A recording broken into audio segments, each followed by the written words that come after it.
محمد قاسمی نژاد، عارف زینعلی، علی وزیری پناه، وحید نامداری، صالح محمدی و عطابک زارعی 11 بازیکنی هستند که آقای فرزاد حسین خانی در ترکیب نارنجی و مشکی پوشان مثل کرمان روانه زمین کرده و در ترکیب تیم داماش گیلان یوسف بهزادی درون دروازه است، کنعان طاهر نژاد، محمد سجاد قلی بیگی، امیر محمد سیمانپور، سید حسین حقشناس، محمد رستمی، محمد میری، میاد یزدانی، آرش خدا، رامین آقالو و محمد خردمند 11 بازیکنی هستند که آقای نظر محمدی به زمین فرستاده. داور مسابقه هم از بازیکنان دو تیم میخواد که یک بار دیگه 1 دقیقه سکوت رو برقرار کنن و بعد از اون در خدمت شما عزیزان هستیم. سکوت به احترام جانباختگان حادثه بندر عباس.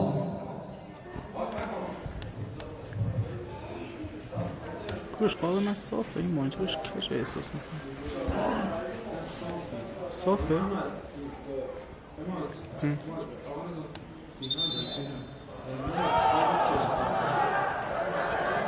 تماشاچیان اندک مثل کرمان هم که در ورزشگاه حاضر هستن بنری رو به واسطه همین موضوع به ورزشگاه آوردن و اون رو به نمایش گذاشتن. جا داره که یک بار دیگه هم این حادثه تلخ رو تسلیت عرض کنیم و حالا دیگه منتظر باشیم که در حالی که فکر کنم که 7 دقیقه از زمان شروع بازی گذشته دیگه سوت آغاز بازی به صدا در بیاد. بازی قرار بود رأس ساعت 5:30 آغاز بشه که هنوز این اتفاق نیفتاده و آقای سید حسین حسینی داوری از شهرستان یزد با کمک داورای خودش تور دروازه رو چک میکنه مشکلی نداشته باشه تا سوت آغاز بازی رو به صدا در بیاره. دیداری که هرچند برای مثل کرمان که نه دیگه دغدغه صعود داره و نه خطر سقوط خیلی مهم نیست، اما در اون طرف برای تیم داماش بسیار مهم و حیاتیه. این تیم اگر میخواد از مناطق خطرناک جدول رها بشه باید در این بازی امتیاز بگیره، اما مثل کرمان هم میدونه که توی این 4-5 تا بازی آخر فصل خودش محکومه که تمام بازی ها رو جدی بگیره. این تیم هفته پیش در شیراز برابر شهررازی به میدون رفت که در منطقه سقوط قرار داشت و برای فرار تلاش میکرد. این بازی هم داستان برای تیم مس تکرار شده و مسافت داماش میره که همین وضعیت رو داره. 3 بازی بعدی خودش رو هم باید برابر 3 تیم مدعی آریا، سایپا و پیکان برگزار کنه که اون بازی ها هم بسیار سرنوشت سازه و همین نشون میده که مثل کرمان در این 4 بازی آخر خودش 4-5 بازی آخر خودش اصلا نمیتونه که بازی‌هاش رو ساده بگیره و بدون انگیزه به میدان بره و نقش تعیین کننده ای داره تیم مثل کرمان در معادلات بالا و پایین جدول. تو این بازی عرض کردم تیم داماش میدونه که اگر نتونه امتیاز بگیره تیم‌های تعقیب کننده به خصوص تیم نفت مسجد سلیمان که بازی ساده تری هم در پیش داره خیلی میتونه این تیم رو تهدید کنه و از همین رو که آقای نظر محمدی برای کسب امتیاز کامل در این بازی به زمین فرستاد تیمش رو. شوت مهدی کیانی که با فاصله زیاد از بالای دروازه راهی اوت میشه و ثمری نداره برای مثل کرمان.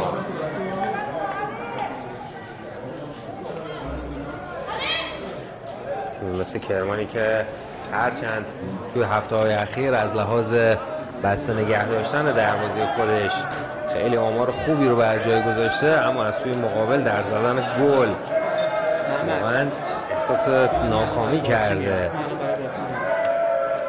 6 بازی که مثل کرمان نتونسته گل بزنه. آخرین گل این تیم برمیگرده به بازی که برابر فجر سپاسی قبل از سال 1400 انجام داد. اونجا هم خطای سفت و سختی که صالح محمدی انجام میده و 1 کارت زرد رو از داور میگیره، از درد به خودش میپیچه بازیکن تیم داماش. امیدواریم که مسئولیتش جدی نباشه.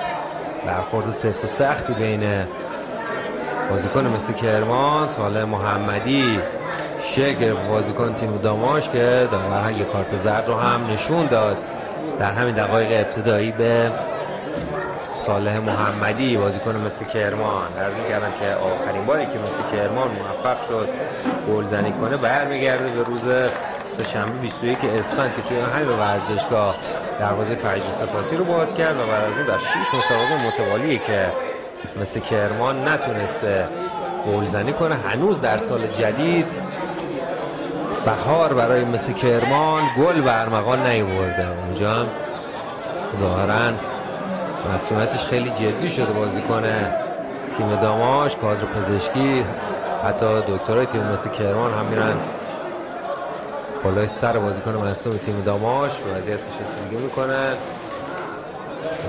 مشکلش جدی نباشه. دورش هم شلوغ هست و مشخص نیست کدوم که از این بازیکنان داماش دچار مصدومیت شده. اتفاقی که در دقیقه 2 مسابقه رخ داد و در همین ابتدا ایجاد وقفه کرده اهوازی.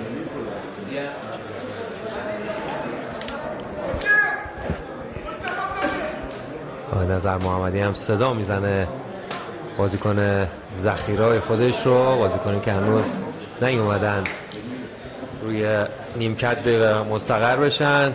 آقای نظر محمدی صدا میزنه و درخواست میکنه که زودتر خودشون رو گرم کنه. شاید نیاز به تعویض داشته باشه تیم داماش در همین ابتدا به دلیل مسئولیتی که برای بازیکن تیمشون اتفاق افتاده. حالا فعلا که بلند شده و مشکلی نداره، بعد به بیرون از زمین بیاد و کارهای درمانی روش صورت بگیره.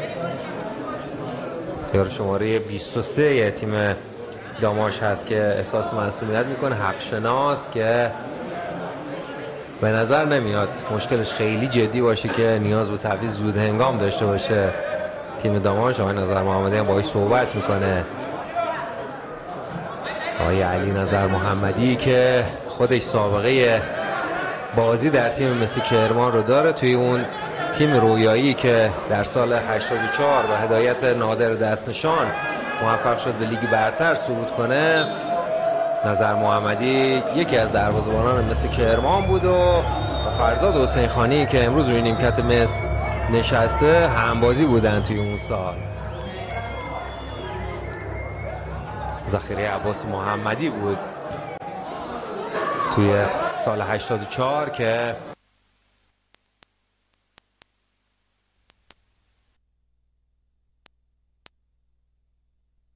محمدی توپ رو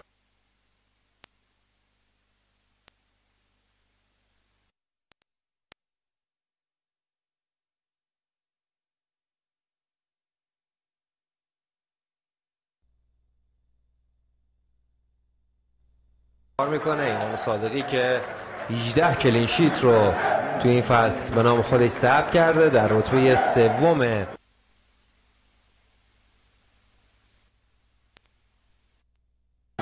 سه 4 تا بازی باقی مونده بتونه رکورد خودش رو بهبود ببخشه. فعلا بهترین عملکرد دروازه‌بانی از نظر کلین شیت در اختیار ملکی دروازه‌بان تیم نفت آبادان که 20 کلین شیت رو انجام داده.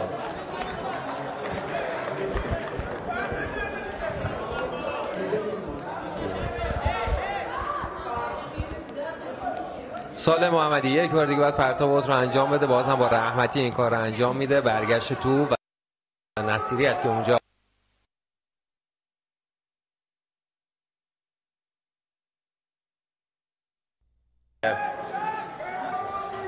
تیم داماش اعلام میشه. هم مثل کرمان نسبت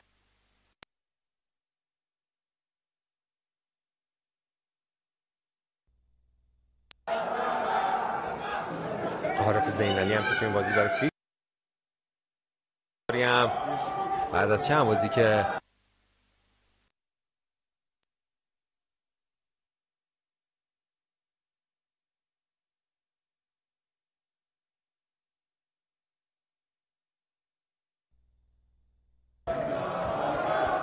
بازیکن داماش در زمین خودشون توپ رو میارن به میانه میدان. اینجا بهروزی است که ایستادگی میکنه و یک لحظه توپ رو دور میکنه. توپ میرسه بازیکنان داماش. خیلی خطرناک هستن بازیکنان داماش تو این بازی. تشنه گل زدن هستن و تشنه کسب امتیاز تو این بازی سخت بیرون از خونه خودشون. عرض کردم اونا اگر نتونن توی این بازی امتیاز بگیرن کارشون گره میخوره. توی 4 بازی پیش رو توی مقابل هم مثل کرمان باید رتبه خودش رو بهبود ببخشه. این تیمی که فعلا در رده دهم جدول هست و اگر 3 امتیاز بازی امروز رو بگیره 1-2 پله در جدول صعود میکنه و خیلی سفت و سخت به دنبال رخ دادن این موضوع برای تیم خودش هست در این بازی. ببینیم ما این ضربه کورنر بازیکنان داماش چه میکنن. ضربه سرشون رو میزنن بازیکنان داماش. طاهر نژاد بود که ضربه سر رو زد و توپ دور شد از برابر دروازه تیم مس. یک بار دیگه در زمین تیم مس با یک ارسال بلند شانس خودشون رو امتحان میکنن برای رسیدن به گل. اونجا سال محمدی اشتباه میکنه. حالا فرصت برای بازیکنان مس هست. سال محمد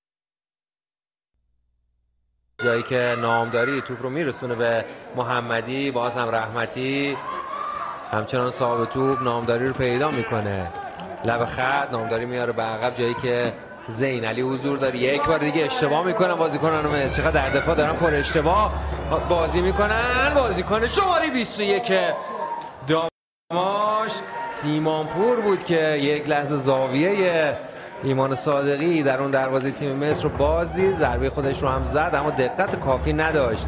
ضربه سیمانپور و توپ از بالای دروازه تیم مصر به بیرون میره. دومین اشتباه پیاپی بود که مدافعان مصر مرتکب شدن از اون اشتباهات مهلک.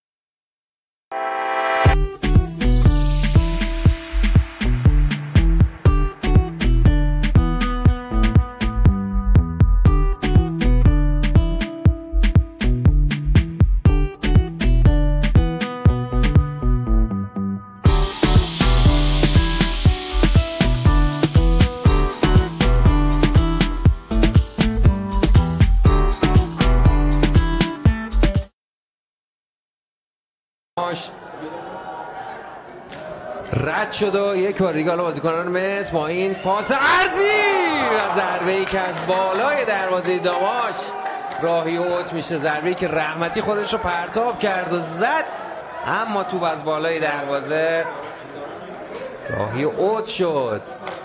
چه بازی جذابی شده تو این 10 دقیقه. هر دو تیم 2 موقعیت گل خوب برای خودشون ساخته و پرداخته کردن که هیچ کدومشون البته تبدیل به گل نشد.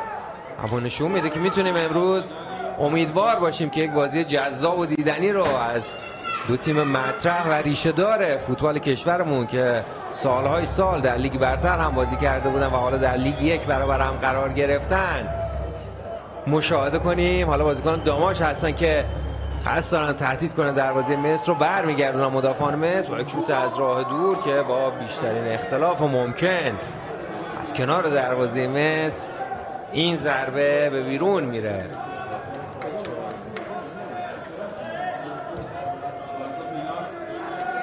نامداری اونجا یک دریبل میزنه و خطای بازیکن داماش رو اعلام میشه. خطایی که میری برای نامداری مرتکب شد. نکته جالب در تقابل‌های رو در روی مصر و داماش اینه که توی 17 بازی قبلی دو تیم مصر هیچ وقت نباخته و 8 بار بازی ها رو برده. 9 بار هم بازی دو تیم به تساوی کشیده شده و آمار جالبی داره تیم مصر از بازی برابر داماش.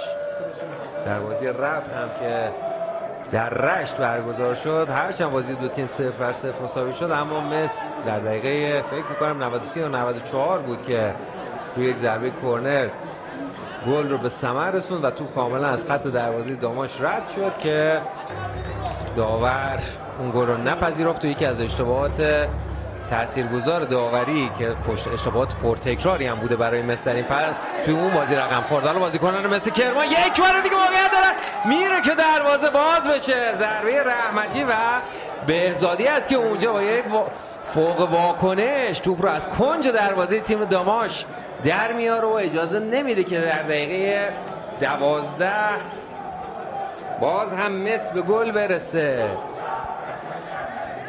چه بازی پرموقعیت و خوبی رو شاهد هستیم. امیدواریم که این موضوع تا پایان ادامه داشته باشه. ببینیم حالا روی ضربه کرنر بازیکنان مس چه برنامه‌ای رو دارن. ضربه سر اول رو میزنه بازیکن مثل کرمان. وزیر پناه بود که خوب خودشو به توپ رسوند، اما اونجا یکی از بازیکن داماش هم توپ برخورد کرد و رد شد از برابر دروازه این تیم. مجید بهروزی میاد تا این اوت رو بلند پرتاب کنه. فشار رو حفظ کردن بازیکنان مس روی دروازه تیم داماش.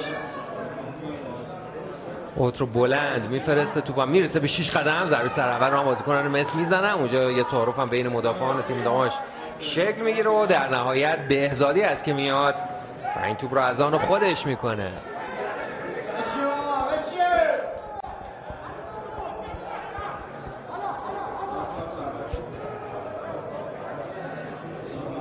بازی هم در یک هوای مطبوع بهاری در عصر روز سه‌شنبه 9 اردیبهشت ماه در شهر کرمان و در ورزشگاه اختصاصی باشگاه مثل کرمان، ورزشگاه شهید رئیسی برگزار میشه. کیفیت چمن رو هم که ملاحظه میکنید داره روز به روز بهتر میشه و انشالله برای فصل آینده یک چمن عالی و با کیفیت رو از همون شروع مسابقات برای تیم مثل کرمان شاهد خواهیم بود در این ورزشگاه. بازیکن داماش اونجا پافشاریشون تبدیل به ضربه کرنر نمیشه و داور مسابقه ضربه دروازه رو برای مثل کرمان اعلام میکنه که ایمان صادقی باید از کنار دروازه تیم مس کار رو دنبال کنه. کوتاه هم این کار رو انجام میده با عارف زینعلی. توپ رو میاره سمت راست با محمد قاسمی نژاد کار رو دنبال میکنه. خود زینعلی در عرض با صادقی از محوطه هم خارج میشه. صادقی به دنبال یار میگرده. شروع مجددهای خوبی رو داره صادقی و سابقه بازی در تیم داماش رو هم داره. چهره محبوبی هم هست در شهر رشت ایمان صادقی. حالا بازیکنان داماش حرکتی در زمین تیم مس انجام میدن که مدافعان تیم مس پرتعداد هستن و بهزادی بود که اونجا توپ رو قطع کرد. میرسون توپ رو به زارعی به قاسمی نژاد. مجددا خود زارعی صاحب توپ ادامه میده همکاریش رو با قاسمی نژاد. بهروزی پاسای کوتاه و سریع از بازیکنان مس. سالم محمدی میاره به عقب‌تر جایی که صادقی باز هم از محوطه خارج شده. بهزادی در میانه میدان همکاریش جواب نمیده با نامداری و نامداری توپ رو از دست میده. باز هم بازیکنان داماش یک بار دیگه با حقشناس میرن حرکتی رو آغاز کنن. همچنان خود حقشناس توپ رو میرسونه به سیمانپور. چیکار کرد سیمانپور و همکاریش اصلا جالب نبود. بازیکن همدسته و توپ به راحتی از دست میره برای تیم داماش. مثل کرمان قرار میگیره. 15 دقیقه از زمان مسابقه هم سپری شد که نتیجه همچنان 0-0. خیلی دوست دارن هواداران مثل کرمان که بالاخره شاهد اولین گل تیم خودشون در سال جدید در سال 1403 باشن. هرچند خوب موقعیت گل هم ساخت تیم مس دروازه قبلی برای خودش، اما در زدن ضربات نهایی مثل همین بازی دقت کافی رو نداشت. توی همین بازی هم مشاهده کردین که تا همین الان 3 موقعیت عالی گلزنی رو در اختیار داشتن بازیکنان مثل کرمان. گل اول رو که بزنن فشار روانی کاملا از روشون برداشته میشه و یه جورایی زیاد شدن زمان گل نزدن مثل کرمان فشار رو زیاد کرده بر روی مهاجمان این تیم و حالا بعد ببینیم که کدوم بازیکن میاد و این تلس رو برای مثل کرمان میشکنه. موضوعی که در بازی قبلی حسین خانی هم بهش اشاره کرده بود، این که بازیکنان رو مثل کرمان در صدد هستن ناجی باشن برای تیم خودشون در امر گلزنی و همین موضوع هم سبب میشه که تمرکزشون رو از دست بدن در زدن ضربات آخر. حالا اون گل زده بشه این فشار هم برداشته میشه. اتفاقی که فعلا تو این 16 دقیقه گذشته از بازی برای مثل کرمان رخ نداده. صالح محمدی پاس بلند ارزیش میرسه به جایی که قاسم نژاد حضور داره. قاسم نژاد یک لحظه توپ رو از دست میده، اما اتابک زاری به هر شکل که هست میرسه به توپ. خود زاری به دنبال یار کیانی رو پیدا میکنه در میانه میدان. بهزادی برمیگردونه به کیانی، این بار کیانی که توپ رو از دست میده و بهزادی میاد تا پوشش رو انجام بده. خوب هم این کار رو انجام میده بهزادی و اوت رو هم به سود تیم مس میگیره امیرحسین بهزادی. زینالی، کیانی قصدش از اون پاسای خطری دقیق خودش رو بده، پشیمون شد، کوتاه کار کرد. اونجا وزیری پناه است که توپ رو از دست میده. حالا بازیکنان داماش یک بار دیگه تغییر فاز میدن از دفاع به حمله. حقشناس، سیمانپور و خطایی که بر روی سیمانپور اتفاق میفته و بازیکنان داماش حالا بعد با یک ضربه ایستگاهی از زمین مثل کرمان شانس خودشون رو برای رسیدن به گل امتحان کنن.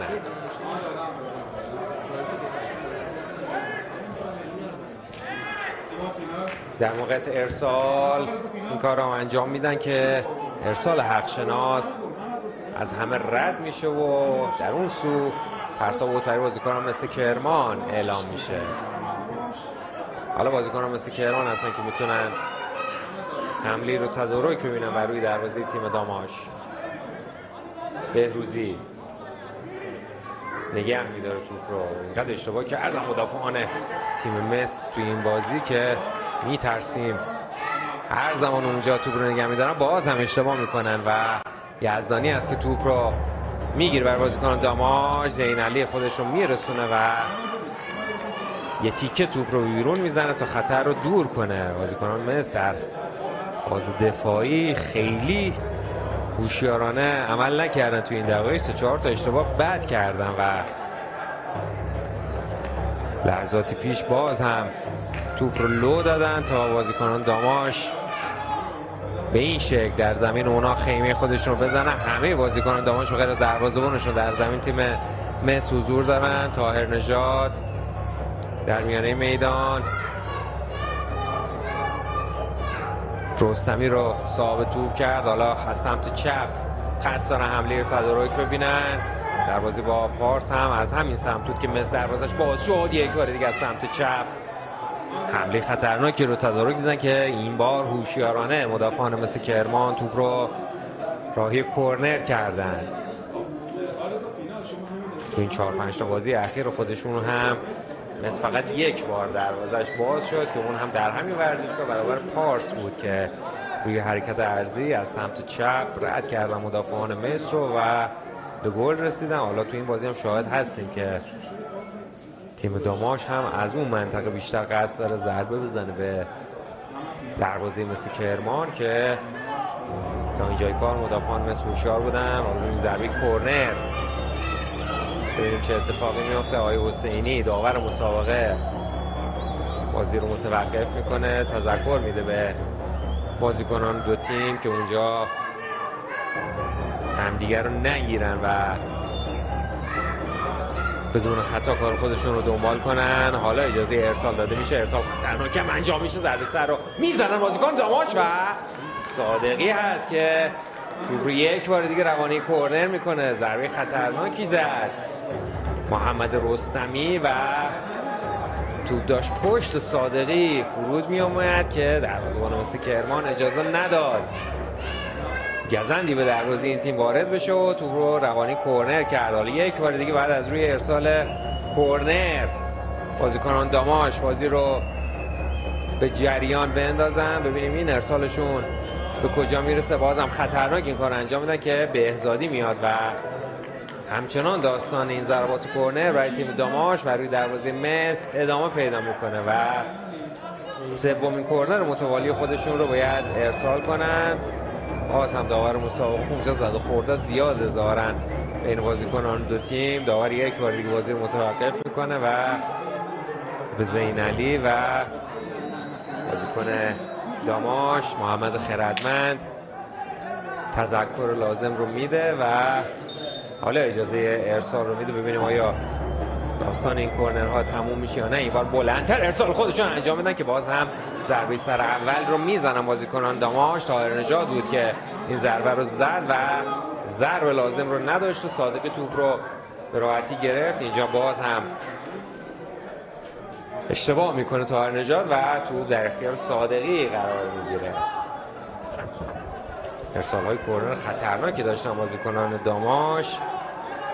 به طور کلی این تیم 18 گل زده توی این فصل داشته تیم داماش گیلان که 6 تای اونها از روی ارسال‌های بلند بوده و نشون میده که یکی از حربه‌های اصلی این تیم از روی همین ارسال‌ها یک ضربه از راه دور خطرناک حالا در برگشت اونجا اعلام آفساید میشه از بازیکن مثل کرمان. شوت قشنگی رو زد وزیری پناه و باز هم بهزادی بود که ناجی دروازه تیم داماش شد. مدت ها بود که شوت زنی اون هم در چارچوب رو ندیده بودیم از بازیکنان مثل کرمان که وزیر پناه کاملا دلگرم کننده بود این ضربه از راه دورش و به شدت هم تهدید کرد دروازه تیم داماش رو که بهزادی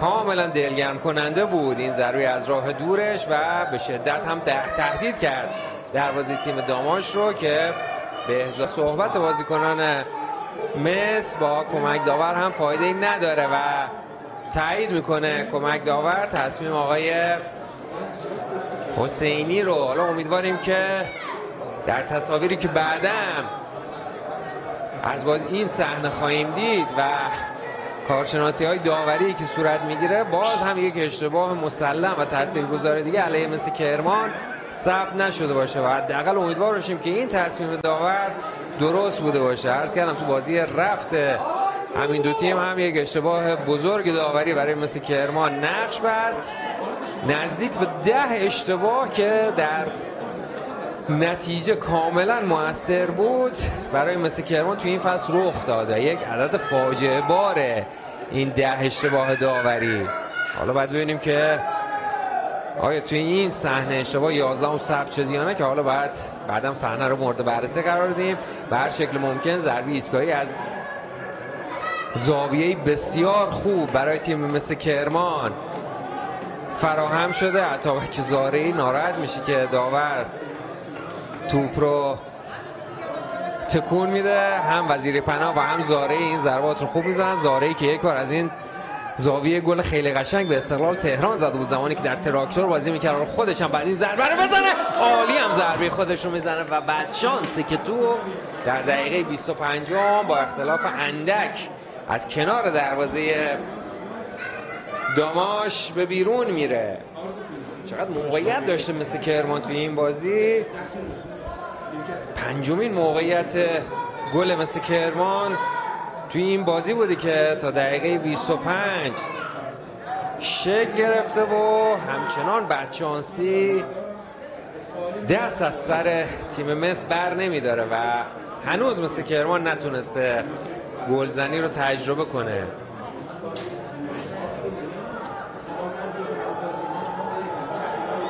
یوسف بهزادی هم احساس درد میکنه روی زمین افتاده. اونجای درگیری بین بازیکنان دو تیم داره شکل میگیره. سریع مداخله میکنن سایر بازیکنان دو تیم رو دور میکنن. نفرات درگیر رو سر چی بود متوجه نشدیم. همه حواسا به بهزادی بود که یک درگیری بین بازیکنان دو تیم در میان میدان شکل گرفت و ختم به خیر هم شد خوشبختانه.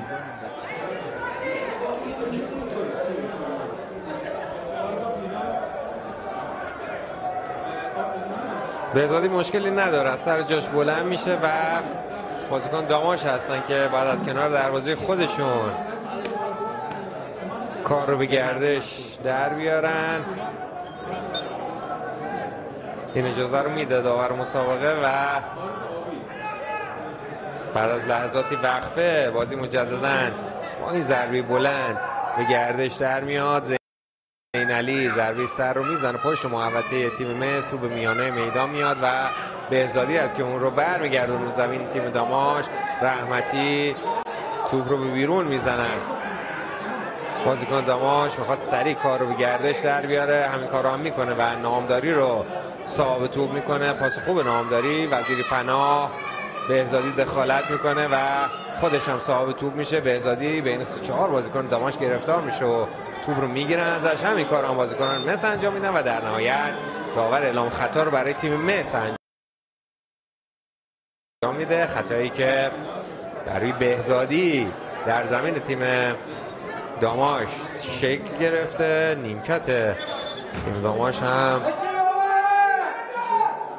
حسابی شلوغ هست و اونجا ناظر بازی و داور چهارم دخالت میکنن و حالا بازیکنان مثل کرمان باید با این ضربه ایستگاهی که توسط کیانی کوتاه فرستاده میشه بازی رو به گردش در بیارن. بهزادی هیچ کس حرکت نکرده و هماهنگ نبودن بازیکنان مثل این صحنه و تو از کنار دروازه داماش به بیرون میره. حیف این همه موقعیت خلق میکنه تیم مثل کرمان، اما هواداران خودشون رو با آرزوی دیدن گل نمیرسونن و همچنان داره عدد میندازه دوری مثل کرمان از گل زنی.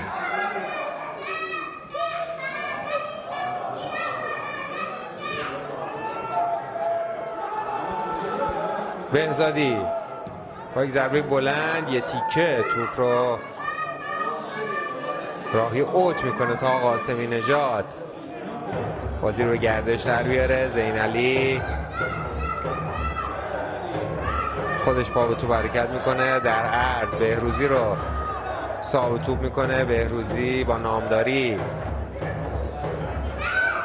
کار رو دنبال میکنه. یک بار دیگه بهروزی پاسش نمیرسه به سالم محمدی و بازیکنان داماش هستن که با میری حرکتی رو آغاز میکنه. اونجا سالم محمدی خودش رو میرسونه و توپ رو به بیرون میزنه و پرتاب او در اختیار بازیکن داماش قرار میگیره.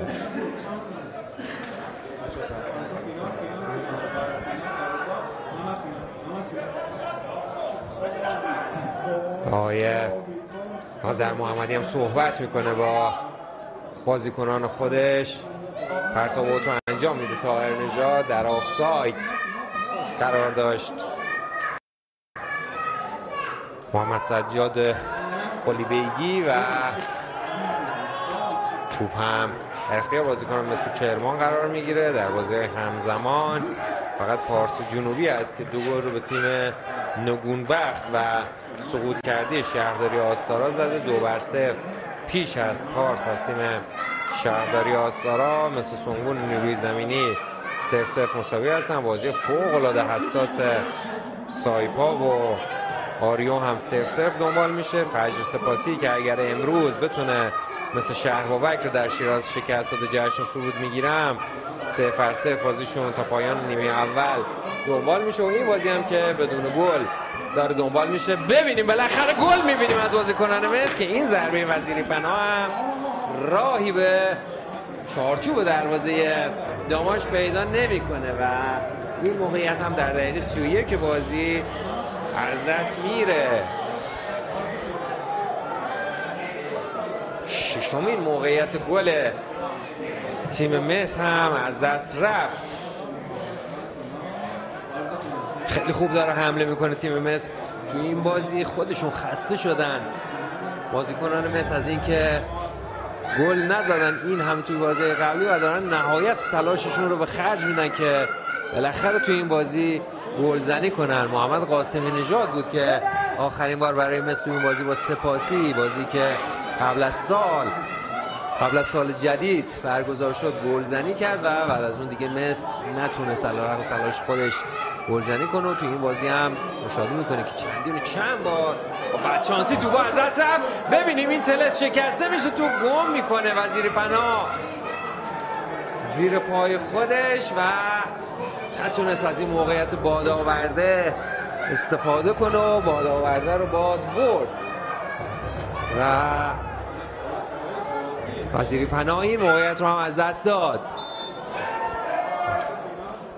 اگر یک کم هوشیارتر بود وزیری پناه و بدشانسی هم نمی آورد توپ روی پاش جفت و جور میشد، میتونست حتی در موقعیت تک به تک قرار بگیره که این اتفاق نیفتاد و توپ به زمین مثل کرمان اومد تا این خطا در زمین تیم مثل اعلام بشه و بازیکنان داماش روی این ارسال طرح و برنامه خودشون رو بریزن برای حمله به دروازه مثل کرمان.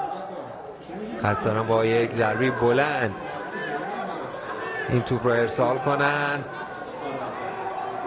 ایمان صادقی هم صحبت میکنه با مدافعان خودش، ضربه رو مستقیم میزنه که خطرناک از کنار دروازه ضربه میری. بعد از اینکه به صادقی هم برخورد کرد روانه کورنر شد. معترض هم هستن تماشاچیان و نیمکت نشینان مثل کرمان، معتقدن که توپ راهی اوت شده بود و به کسی برخورد نکرده که داور این اعتقاد رو نداره. حالا باید با ضربه کورنر بازیکنان داماش بازی رو به گردش در بیارن. پشت محوطه موقع شوت زنی رو هم دارن، شوت خودشون رو هم میزنن اونجا در دو مرحله.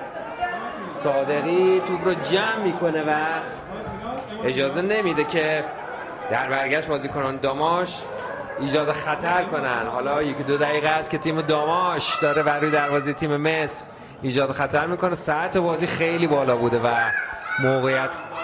موقعیت های گل به غایت و لذت بردیم از دیدن این بازی تا این لحظه. حالا موقعیت در اختیار بازیکنان مس، مکس میکنه اونجا زاری و صبر میکنه تا قاسمی نژاد بهش نزدیک بشه. حالا سانترشون روی دروازه، ببینیم این بار ضربه سر رحمتی به کجا میرسه که باز هم ضربه سر رحمتی به جایی میره که بهزادی حضور داره و این توپ هم برای مصر تبدیل به گل نمیشه. موقعیت پشت موقعیت برای دو تیم، به خصوص تیم مثل کرمان که داره یکی پس از دیگری در این بازی موقعیت خلق میکنه، اما هنوز نتونستن دو تیم 0-0 این بازی رو تغییر بدن. خطا واضح بود روی سال محمدی و داور هم خطای انجام شده برای او رو میگیره و بازی رو هم خودش به گردش در میاره. خطایی که حقشناس بروش مرتکب شد و بازیکنان مصر صاحب توپ شدن. صادقی توپش میرسه به نامداری، رحمتی پشت مدافعان، اونجا لیز هم میخوره، مجددا روی زمین میفته و پرتاب در اختیار بازیکنان مصر قرار میگیره. 2-3 بار روی زمین افتاد رحمتی، پرتاب اوت رو با بازیکنان داماش میده و نیمکت تیم مصر هم به این شدت معترض میشن. آقای حسین حسینی داوری از بافت یزد میاد و آقای حسین خانی هم تذکر میده. سایر نیمکت نشینان مصر هم صحبت میکنن. آقای حسینی در این فصل 5 بازی رو در لیگ 1 قضاوت کرده بود و این بازی 6مین قضاوتیه که در رقابت لیگ 1 داره انجام میده. برای مثل کرمان هم در سالهای قبل 2 بار قضاوت کرده بود این داور که هر دو بازی رو هم مثل کرمان واگذار کرده بود. سال 1400 آقای حسینی داور بازی مصر و پارس در جمع بود که یک پنالتی خیلی واضح رو توی اون بازی برای مثل کرمان نگرفت. اون پنالتی اگر میگرفت شاید اصلا داستان اون بازی متفاوت میشد. خطایی که در محوطه اتفاق افتاد، آقای حسینی در بیرون از محوطه برای مصر اون خطا رو اعلام کرد. یه صحنه مشابه هم توی این بازی داشتیم توی نیمه اول که معتقد بودن بازیکنان مثل خطا در اون محوطه اتفاق افتاده، اما داور اون رو بیرون از محوطه اعلام کرد. هرچند اون بازی با پارس درجی هم خیلی دیگه پنالتی بود و روی همون حرکت تند هم میشد تشخیص داد که اون ضربه پنالتی بود. اینجا حالا صحنه یکم بحث برانگیزتر بود و باید کارشناسی بشه و حالا ببینیم که توی این بازی قضاوت های حسینی برای مثل کرمان و البته داماش با کجا ختم میشه.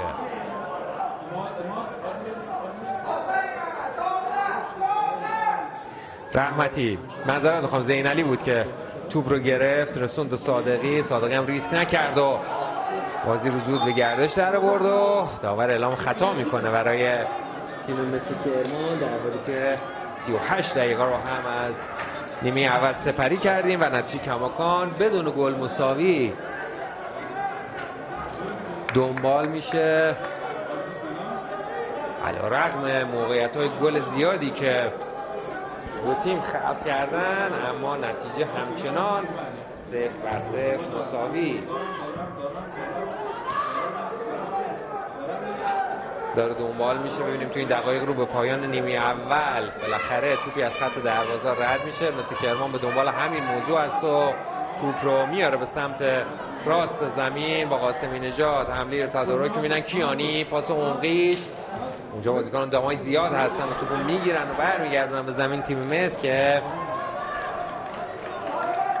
کم تعدادن در حمله و مدافعان مس مشکلی رو ندارن. سایپا گل اول رو با آریو میزنه در دقیقه 50 و حالا میاد و در رده دوم قرار میگیره. سایپا چه نبرد فشرده شده در بالای جدول. حالا در پایین جدول فعلا فاصله امتیازی تیم ها تو این هفته ها یه جوری زیاد هست. ببینیم حالا بازیکنان مثل کرمان با این توپ چه میکنن. این توپ دیگه باید گل بشه. حالا اینجا پنالتی رو نمیگیره داور، در برگشت و این توپ از بالای دروازه روانه اوت میشه. چقدر موقعیت خراب میکنن بازیکنان مثل کرمان. دقیقه 40 این توپ هم برای مثل کرمان تبدیل به گل نمیشه. عجیب و غریب شده دیگه گل نزدن بازیکنان مس و از دست دادن موقعیت هاشون. حالا یه جوری ربطش بدیم با همون فشار روانی که روی دوش بازیکنان این تیم قرار گرفته و چشماشون رو میبنده در زمان زدن ضربه آخر. شاید بی ربط نباشه و توپ ها یکی پس از دیگری برای مثل کرمان از دست رفت. نزدیک به 10 موقعیت مسلم گلزنی در نیمه اول خلق کردن و هیچ کدومشون رو هم نتونستن تبدیل به گل کنن. این توپ دیگه می‌خواست تبدیل به گل بشه. همه جانبه یورش بردن به سمت دروازه داماش و این توپ هم از دست رفت.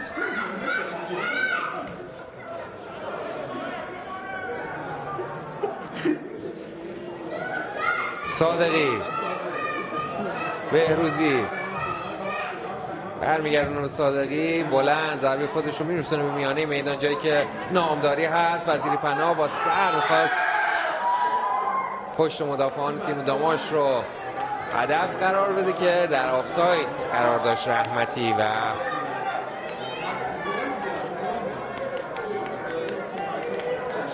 پرچم کمک داور آفساید بازیکن تیم مصر رو اعلام میکنه.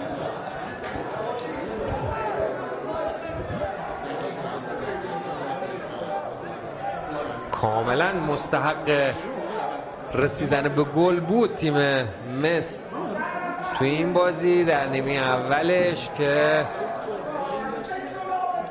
با اون چی که استحقاق داشت با عدم دقت در زدن ضربات آخر فعلا نرسیده. مثل کرمان فکر کنم نزدیک به 14 مساوی 0-0 رو در این فصل ثبت کرده و از این حیث رکورددار محسوب میشه و نشون میده که این تیم هر چقدر در کارهای دفاعی و اون هارمونی و نظم خودش رسیده بود در زدن گل نتونسته بود بر بار روانی خودش غلبه کنه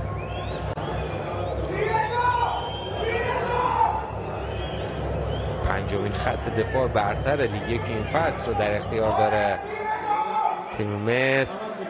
ببینیم بازیکنان داماش این ضربه کورنر میتونن باز کنن دروازه تیم مس رو، ترجیح میدن که کوتاه کار کنن. همکاری خوبشون که در گام آخر البته اصلا خوب نبود و به راحتی توپ رو از دست داد بازیکن تیم داماشو. صادقی بلافاصله سالم محمدی بازیکن پا به توپیه راه میندازه او رو. سالم میاد به زمین تیم داماش. وزیری پناه که امروز پرتلاش کار کرده رو صاحب توپ میکنه. بهزادی سمت راست زمین، زارعی میتونه در عرض پاس خودشو بره و این توپ هم تبدیل به گل نمیشه. این توپ هم تبدیل به گل نشد در دقیقه 42. چجوریه که این توپ ها داره از دست میره برای تیم مس؟ واقعا دیگه سوال برانگیز شده و رد شد اونجا پاس زارعی، پاس عرضی زارعی از برابر همه بازیکنان مس و توپ هم در اختیار بازیکنان داماش قرار میگیره.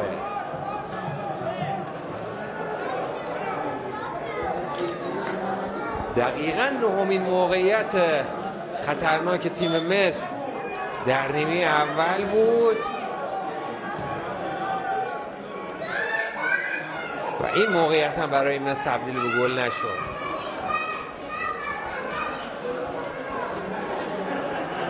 طلسم شده واقعا دروازه حریفان برای مس کرمان. طلسم شکن رو باید پیدا کنیم در ترکیب تیم مس کرمان. تیم مسی که در نیمه اول خیلی خوب بازی کرد اما اون چی که استحقاقشو داشت نرسیده فعلا. روی نیمکت هم عباس زراعتکار، رسول حسینی، آرمان مهدیپور، امیر حسین بنی اسد، علی تمامی، ابوالفضل نظری، رسول منوچهری، احمد نصیری و امیر حسین عسگری بازیکنانی هستن که آقای حسین خانی در اختیار دار و بعد ببینیم که چه زمانی ازشون استفاده میکنه. حالا موقعیت خطرناک برای بازیکن داماش، اونجا خودش رو برابر توپ قرار بده. کیانی با جسارت و غیرت این کار رو انجام میده. در برگشت ضربه داماش که از بالای دروازه مس این توپ به بیرون میره.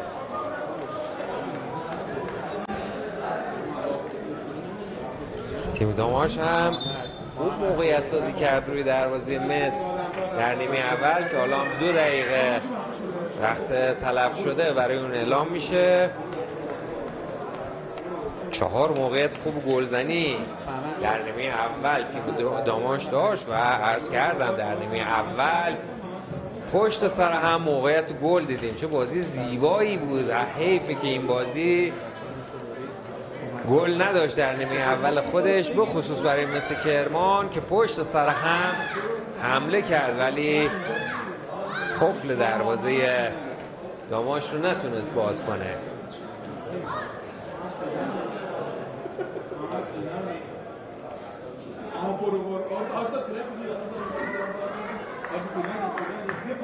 مجید بهروزی است که احساس ناراحتی میکنه. خودش هم لنگان از زمین مسابقه بیرون میاد تا کارهای درمانی روی پاش انجام بشه. آقای دکتر علوی و دکتر مرزبان از کادر پزشکی تیم مس هم رسیدگی میکنن به وضعیت پای این بازیکن. ببینید از آخرین موقعیت‌های خودش تیم مس میتونه در نیمه اول بهره بگیره. زارعی توپش میرسه به سالم محمدی. سالم محمدی یه دور میزنه و توپ رو برمیگردونه به زارعی. برخورد میکنه بازیکن داماش و اونجا بهزادی است که بالاتر از همه توپ رو در آغوش میکشه و این خطر رو هم دور میکنه از برابر دروازه خودشون.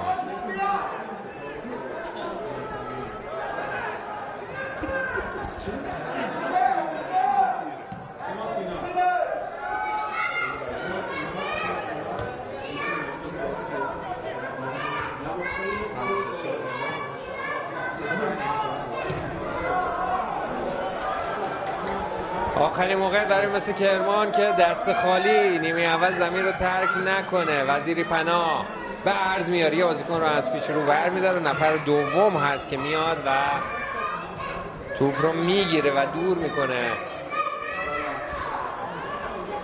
از زمین تیم مصر.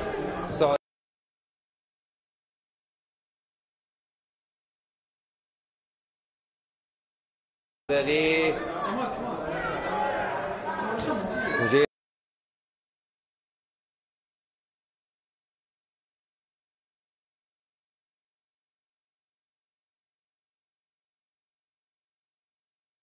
گردش در میاره، خطایی که حقشناس بروش مرتکب شد و بازیکنان مصر صاحب توپ شدن. صادقی توپش میرسه به نامداری، رحمتی پشت مدافعان، اونجا لیز هم میخوره، مجددا روی زمین میفته و پرتاب در اختیار بازیکنان مصر قرار میگیره. 2-3 بار روی زمین افتاد رحمتی، پرتاب اوت رو با بازیکنان داماش میده و نیمکت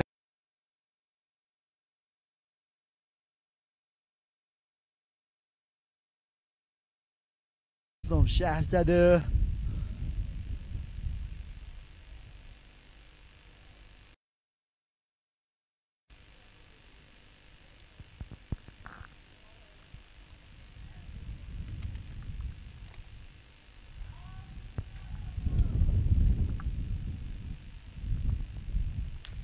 پارس جنوبی هم 3 گل زده به شهرداری آستارا در بازی هایی که همزمان داره برگزار میشه. محمد مسلمی پور رو هم فرا میکنه آیه کرنتری تا در ادامه ازشون استفاده کنه به همراه مهدی دلاورزاده در خودشون رو گرم میکنند.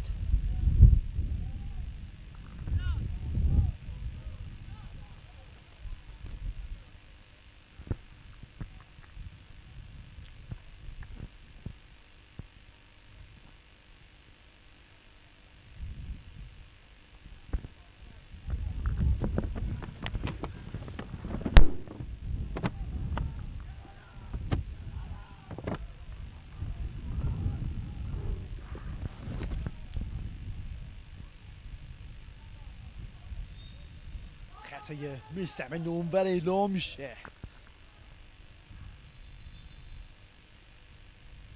2 بازیکن از تیم مصر وارد زمین بازی میشه. مهدی نجفی و فرجپور زمین بازی رو ترک میکنن و مهدی دلاورزاده همراه مسلمی پور وارد بازی میشه.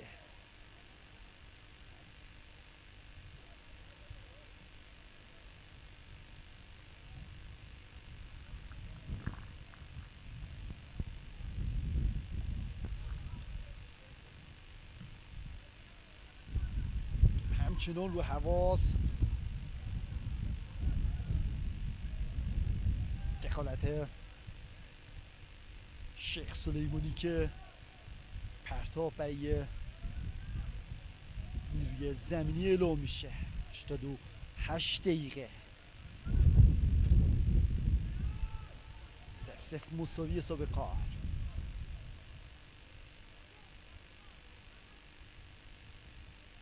بلال میرزا علی با سم پرتاب رو انجام میده، نامور تو دور کرد. خطا اعلام میشه، خطای اکبر خدا داده اعلام میشه و یه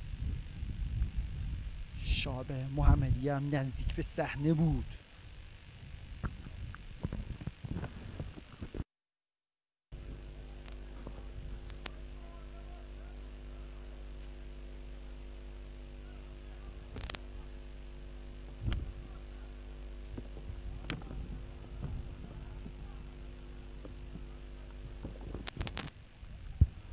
از این ضربه چه استفاده ای رو خواهند برد در لحظات پایانی بازی.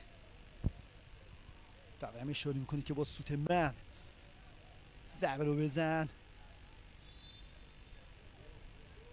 ضربه خطا حالا زده میشه موقعیت برای تیم نیروی زمینی که آفساید هم اعلام شده بود.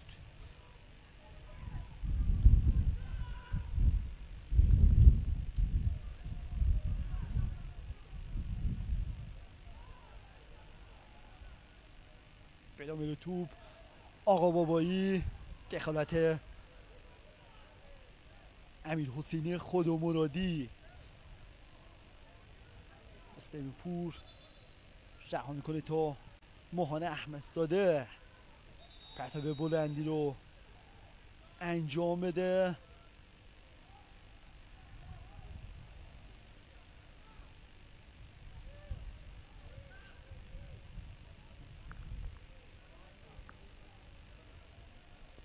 پرتاب رو ماهان احمدزاده انجام خواهد داد.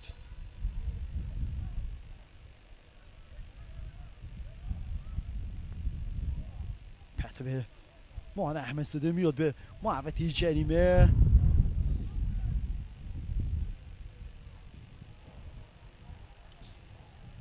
عقیل انوفچه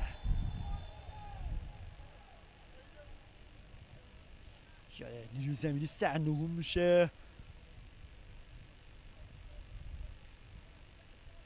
خطای اکبر خدا داده اعلام شد.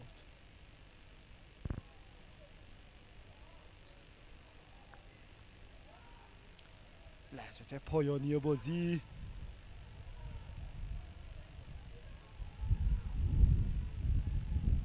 و حساب کار که عرض کردم 0-0 مساوی داره دنبال میشه.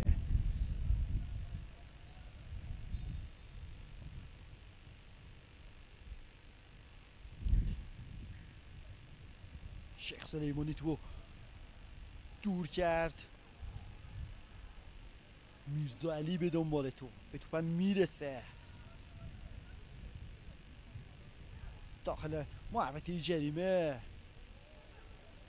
مسلمی پور هم به توپ نرسید تا ضربه کورنر برای تیم نیروی زمینی به دست بیاد.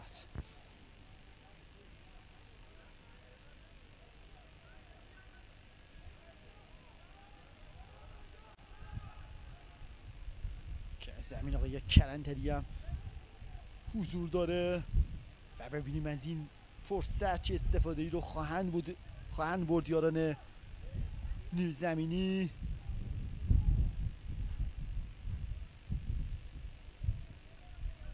اسفند پور هاشم ارسالش کوتاه به تیر یک دور کرده مدافعان مس. مهدی حقیقت برای گرفتن توپ کار مشکلی نداشت.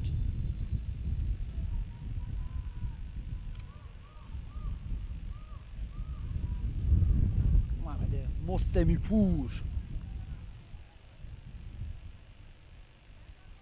حسین فلاحیان، پاس بلند برای صفیا، به توپم رسید صفیا، سمین که پرچم کمک داور به نشانه آفساید بالا رفته بود.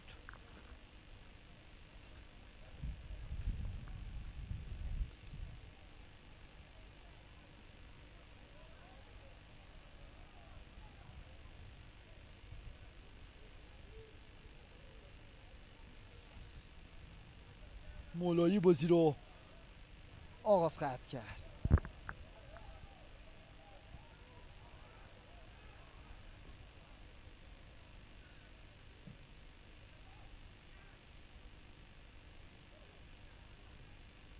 میثم نامور، محمد مسلمی پور، بازم نامور،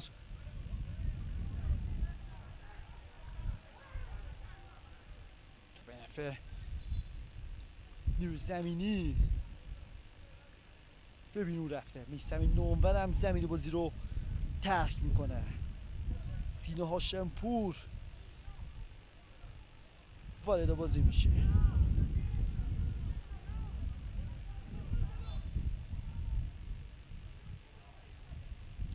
شیخ سلیمانی دلاورزاده به توپ ضربه میزنه. اکبر خدا داده برای صفیا.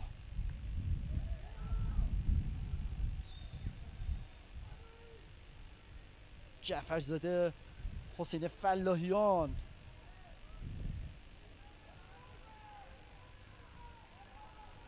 شیخ سلیمانی، آقا بابایی،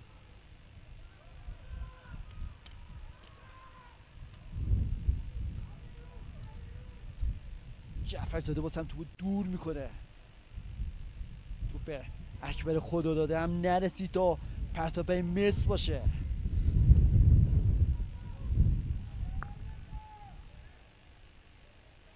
حسین فلاحیان کاپیتان تیم مس. سینا هاشمپور، شیخ سلیمانی، سینا هاشمپور، آقا بابایی. منطقه بازی عوض میشه جایی که جعفرزاده حضور داره. یه لحظه اشتباه پرتعداد هستن مدافعان مس.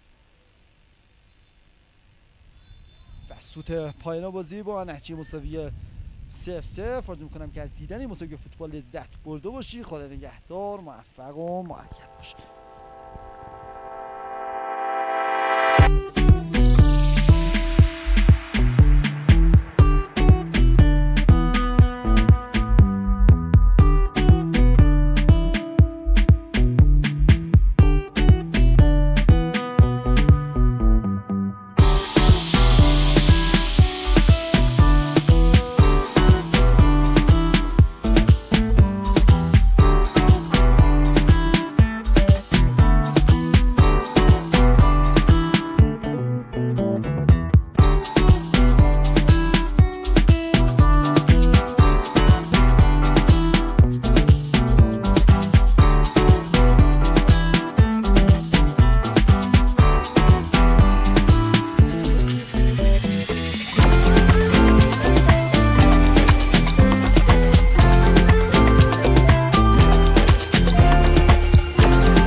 یه بار گفتم بازم میگم اینو همه بدونی، بگید داماش داد بزنی، یک صدا بخونی، حتما بریم قطعا زنیم، قرمز و آبی هم نریم.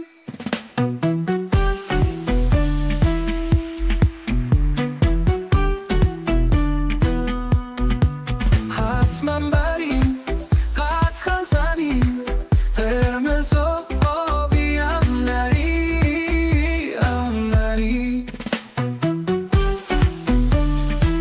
آیا برار آیا برار ویریز بو بو، داماش داماش داد بزنی، داماش داماش فریاد بزنی، داماش.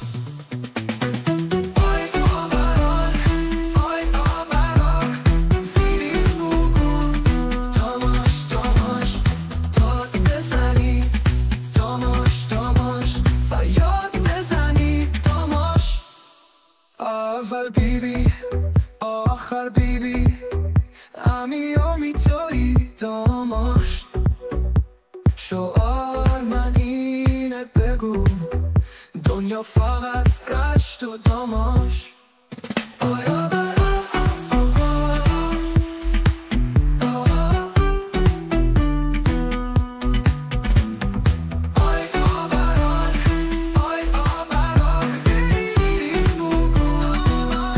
داماش داد بزنی، داماش داماش فریاد بزنی، داماش. آیا برای فیریز بگو، داماش داماش داد بزنی، داماش داماش فریاد بزنی، داماش.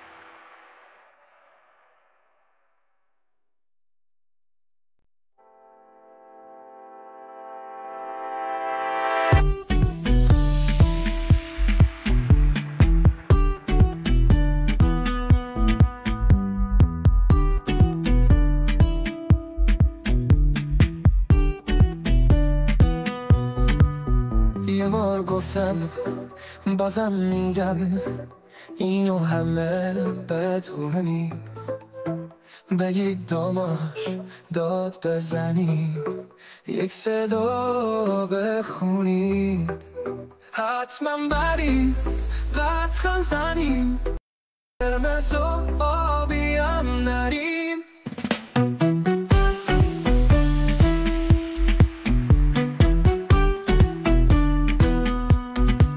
حتما بریم قطعا زنیم، قرمز و آبی هم نریم، هم نریم. آیا برار آیا برار ویریز بو بو، داماش داماش داد بزنی، داماش داماش فریاد بزنی، داماش.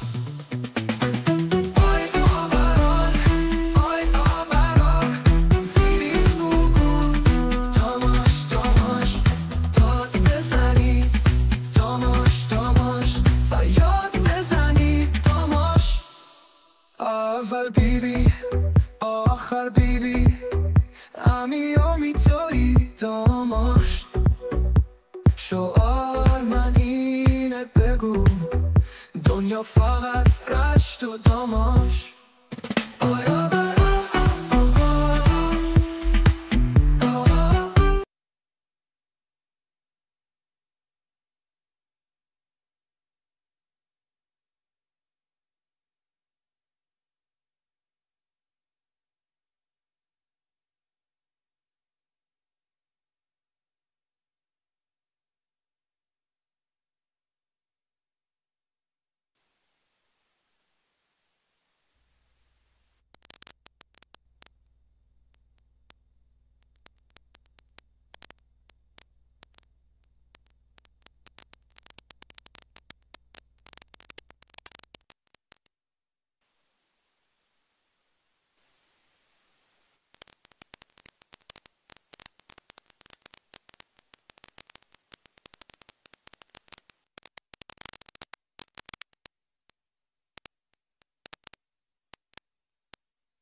میکنه که ببینیم تلاش دو تیم در 45 دقیقه دوم بازی در نهایت به کجا ختم میشه. تیم داماشی که اگر بتونست امتیاز بازی امشب رو بگیره خیالش تا حدود زیادی از بقا در لیگ یک راحت میشه، اما اگر تیم مصر بتونه این بازی رو ببره و در سوی مقابل تیم‌های نفت مسجد سلیمان و شهرراز در بازی‌های این هفته که در روزهای آتی انجام میشه بتونن امتیاز رو بگیرن، فوق‌العاده برای تیم داماش سه هفته پایانی سخت و خطرناک میشه و بعد ببینیم در نهایت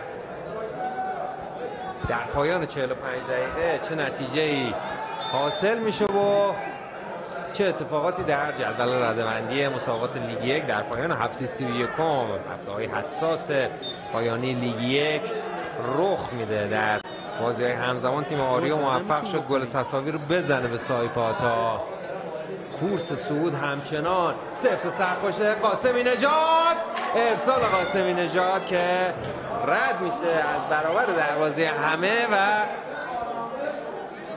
این موقعیت هم مؤثر واقع نمیشه برای تیم مثل کرمان رو تبدیل به گل نمیشه. اولین موقعیت نیمه دوم رو هم در دقیقه 47 بازیکنان مثل کرمان خلق میکنن که از دست رفت، مثل موقعیت-های پرتعداد نیمه اول که برای مصر تبدیل به گل نشد. می‌دونیم در نیمه دوم در کنار اینکه بازی جذاب و پرموقعیتی رو شاهد هستیم بتونیم گل رو هم ببینیم و حیف این بازی که گل نداشته باشه و مثل نتیجه دیدار رفت دو تیم 0-0 به پایان برسه. اعلام خطا میشه اونجا برای تیم مثل کرمان.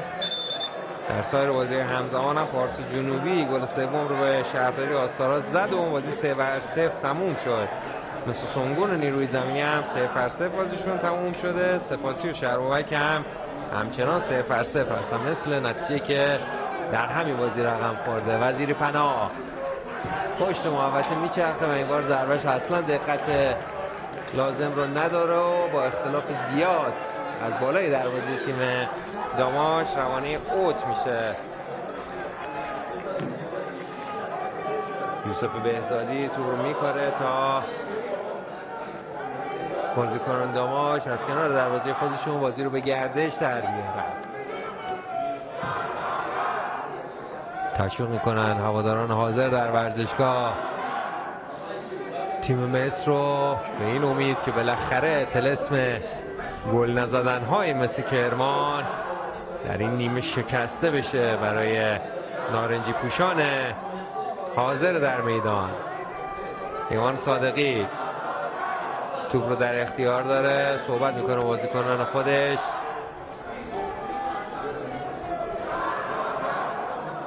همچنان توپ در اختیار صادقی است و از محوطه هم خارج میشه. رو به جلو فرا میخونه بازیکنان تیم خودش و بازیکن داماش هم نزدیک نمیشن به صادقی تا با خیالی راحت این شروع مجدد رو انجام بده. ضربه سر از زینعلی. سالم محمدی صاحب توپ میشه و توپ رو به عقب برمیگردونه به جایی که ایمان صادقی حضور داره در سمت راست زمین. قاسمی نژاد پا به توپ حرکت میکنه، اتابک زارعی رو پیدا میکنه. زارعی خودش میرسونه بر شکل ممکن توپ رو به قاسمی نژاد، اما ادامه نمیده حرکتش رو زارعی تا اونجا یک ضربه کرنر برای بازیکنان مثل کرمان اعلام بشه. توپ برخورد کرده بود به لطف خدا و ضربه کرنر برای بازیکنان مصر اعلام میشه. خود اتابک زارعی است که این ارسال رو مستقیم انجام بده روی دروازه تیم داماش. ببینیم توپ به کجا میرسه. بازیکن مثل یک لحظه روی توپ اثر گذاشتن. زمین تیم مصر کاملا خالی و حالا میره تک و تک بشه. بازیکن تیم داماش فوق العاده خطرناک است اونجا.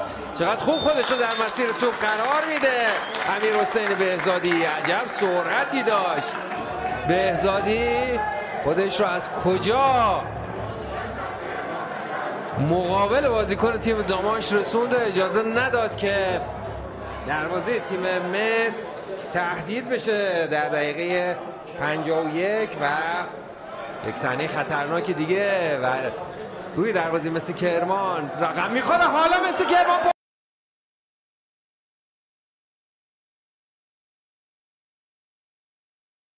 پشت مدافع و عجیبه که این توپ هم تبدیل به گل نمیشه. دیگه همه منتظر بودیم که فریاد گل رو سر بدیم، همه منتظر بودیم که طلسم گل زدن مثل کرمان روی این صحنه توسط اتابک زارعی شکسته بشه، اما باز همین اتفاق نیفتاد.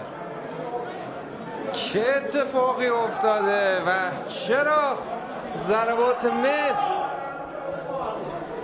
وارد دروازه نمیشه؟ واقعا دیگه عجیب و غریب شده.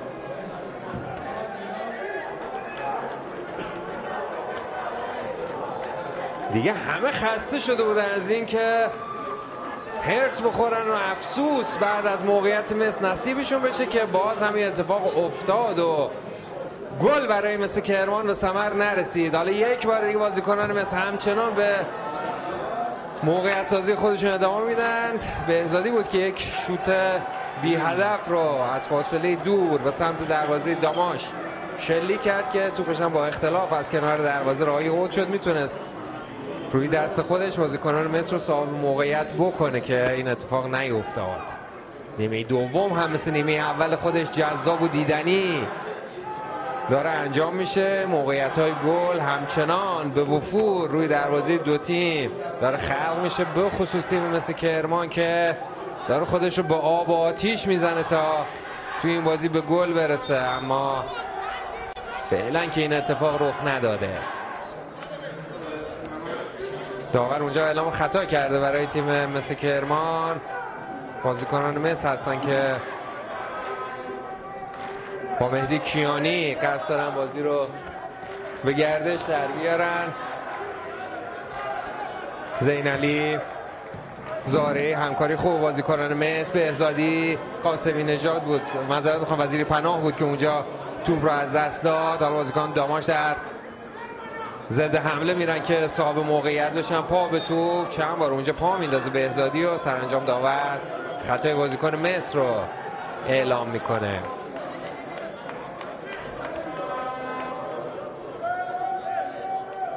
تعداد موقعیت های گلی که در این بازی خلق شد از سطح لیگ که ایران که چه عرض کنم از سطح فوتبال ایران یه جورایی بالاتر بود و خیلی عجیبه که ما توی این بازی هنوز گل ندیدیم.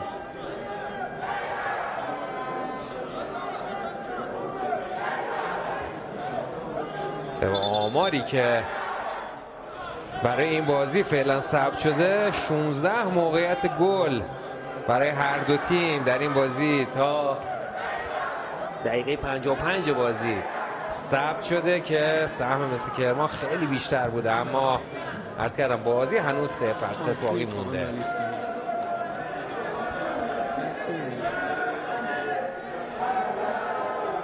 حالا بازیکنان تیم داماش در زمین مثل کرمان دقایقی هست که توپ رو تصاحب کردن، خودشون رو هم میرسونن به نزدیکی های محوطه. پشت محوطه ببینیم میرسه به توپ وزیری پناه که این اتفاق نیفتاد و بازیکنان داماش برگشت دادن توپ رو. بازیکنان مس در دفاع موفق تر، اونجا نباید ریسک کنه بهزادی. توپ رو برمیگردن به جایی که صادقی هست و صادقی با یک ضربه بلند برمیگردن توپ رو به زمین تیم داماش. استارت رحمتی موفق نیست و یار شماره 4 کنان طاهر نژاد هست که توپ رو به بیرون میزنه و حالا بازیکنان مثل کرمان در زمین داماش صاحب موقعیت میشن. یک خطا رو هم میگیره داور به سود بازیکنان مس و یک کارت زرد رو هم به محمد رستمی بازیکن داماش نشون میده. ببینیم روی این ارسال ایستگاهی بازیکنان مس میتونن دروازه داماش رو باز کنن یا این اتفاق نمیفته. تیم داماش در این فصل 32 گل خورده داشته، 33 گل خورده که 10 بار از روی ارسال های بلند دروازش باز شده، 10 بار هم با شوت های از راه دور دروازه داماش دروازه قبلی باز شده. حالا ببینیم که روی این ارسال منو بگیر، منو داشته باش. بازیکنان مصر میتونن 11مین گل رو محمد برو دکتر روی این موقعیت وارد دروازه داماش کنه. یک از بازیکنان داماش هم روی زمین افتاده تا به وضعیتش رسیدگی بشه. زمین بگیر مشخص بشه.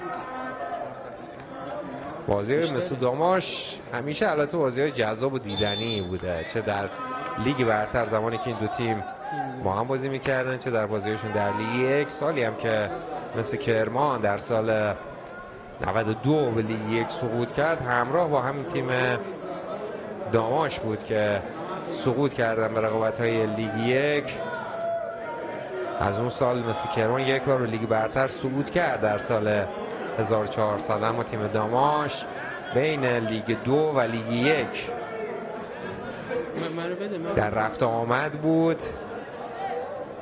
امسال هم که خطر سقوط رو مثل سال قبل احساس میکنه. سال قبل موفق شدن در هفته‌های پایانی خودشون رو نجات بدن از مهلکه و سهمیه‌شون رو حفظ کنن در لیگ 1.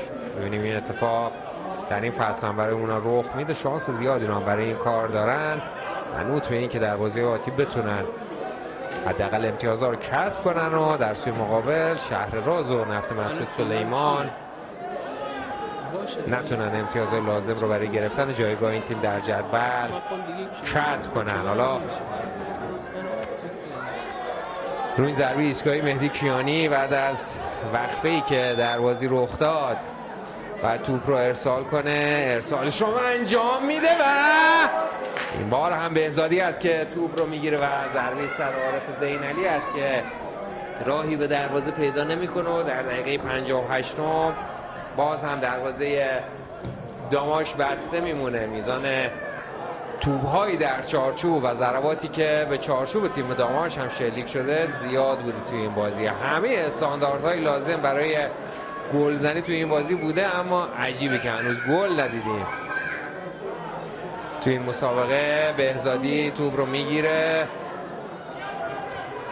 و از دست میده، پوشش میده اونجا وزیری پناه و پرتاب اوت رو رحمتی است که برای مثل کرمان میگیره. توپ رو میسپاره سالم محمدی، خودش صاحب توپ باز میکنه بازی رو به جایی که قاسمی نژاد صاحب توپ میشه. دریبل دو طرفه قاسمی نژاد موفق هم این کار انجام میده. یک بار دیگه تو سر توپ میزنه قاسمی نژاد. ارسالش خیلی بلند است.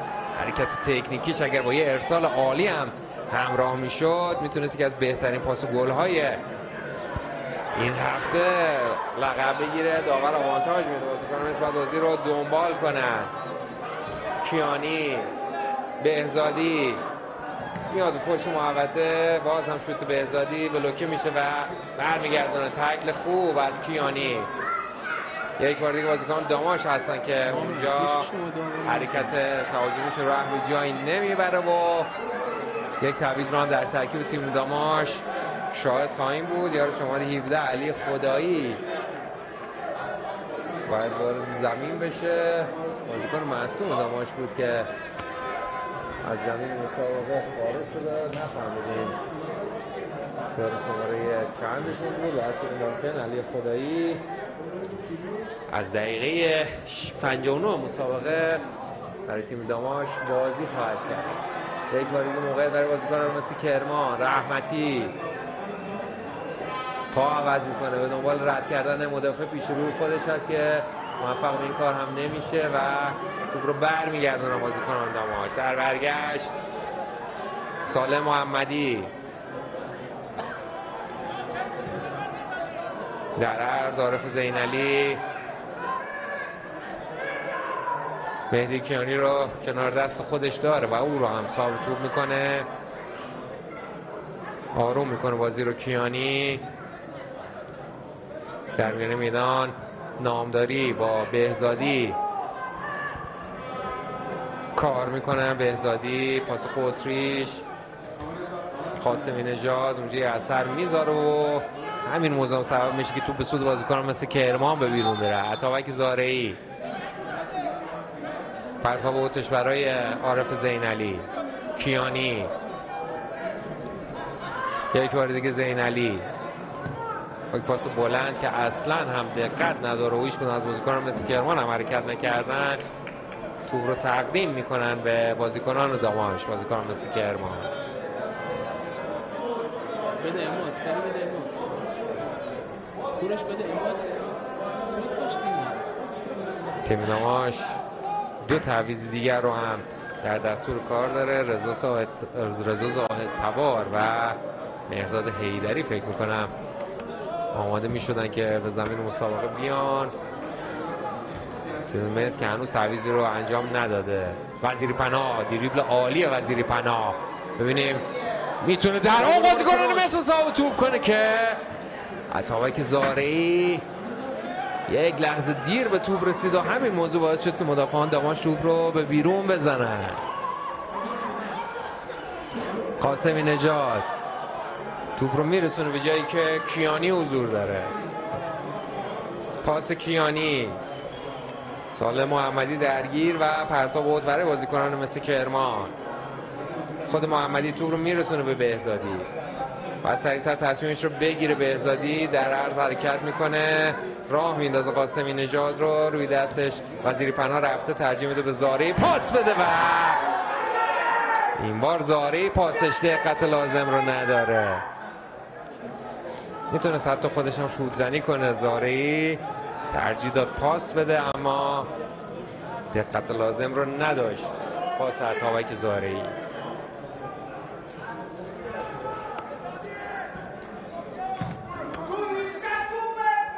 زاهد تبار و حیدری هم آماده هستن تا برای تیم داماش به زمین مسابقه بیان. ببینیم این حمله بازیکنان داماش خطرناک هم است، به کجا میرسه. به یکی از بازیکنان مثل برخورد میکنه و کمونه میکنه، توپ از محوطه دور میشه. در برگشت بازم بازیکنان داماش ارسال رو انجام میدن، یه تاثیر رو میذارن بازیکنان این تیم. باید سریعتر توپ رو دور کنن بازیکنان مثل. حالا در ضد حمله قاسمی نژاد، بازیکن سرعتی هست، پاسش رو میرسونه به وزیری پناه. وزیری پناه توپش برخورد میکنه که از بازیکنان داماش رو برمیگرده به جایی که بهزادی از تیم مس حضور داره. برمیگرده مدافعان تیم داماش و کار سخت میشه برای تیم مس.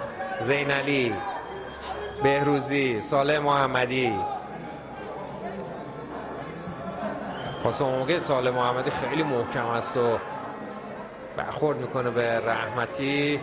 مجددا بازیکنان مس هستن که صاحب توپ میشن. نامداری، بهزادی و هر شکل ممکن قاسمی نژاد صاحب توپ میشه. رسول منوچهری هم از تیم مثل کرمان آماده میشه تا به زمین مسابقه بیاد. بازیکن تکنیکی و تهاجمی تیم مس، از پدیده‌های تیم مس در این فصل بوده رسول منوچهری. نامداری،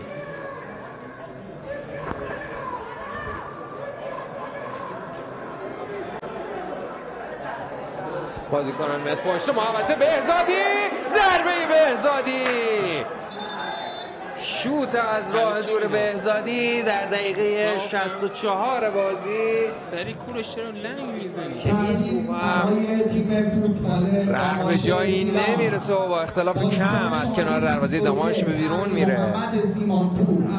سیمانپور است که از زمین مسابقه خارج میشه و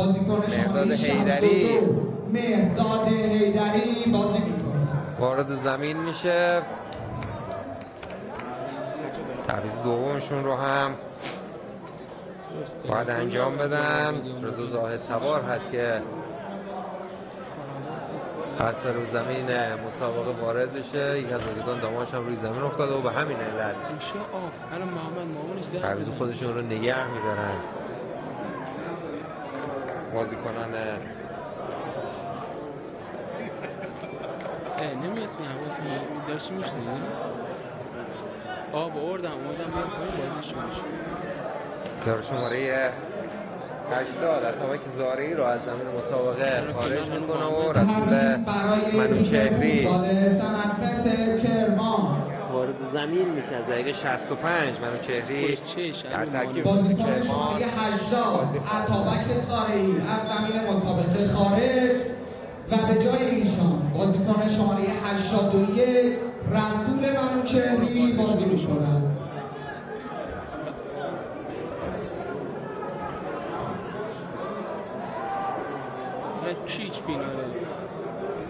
در بین میدان اونجا خطای بهزادی رو داور مسابقه بر روی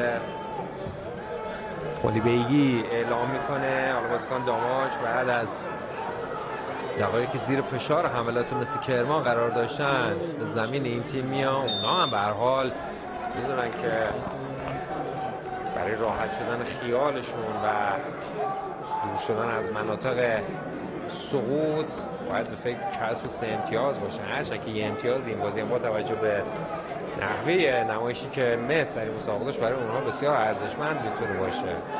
خیلی خوش شانس بوده تیم داماش که دروازش باز نشده تا این دقیقه از بازی.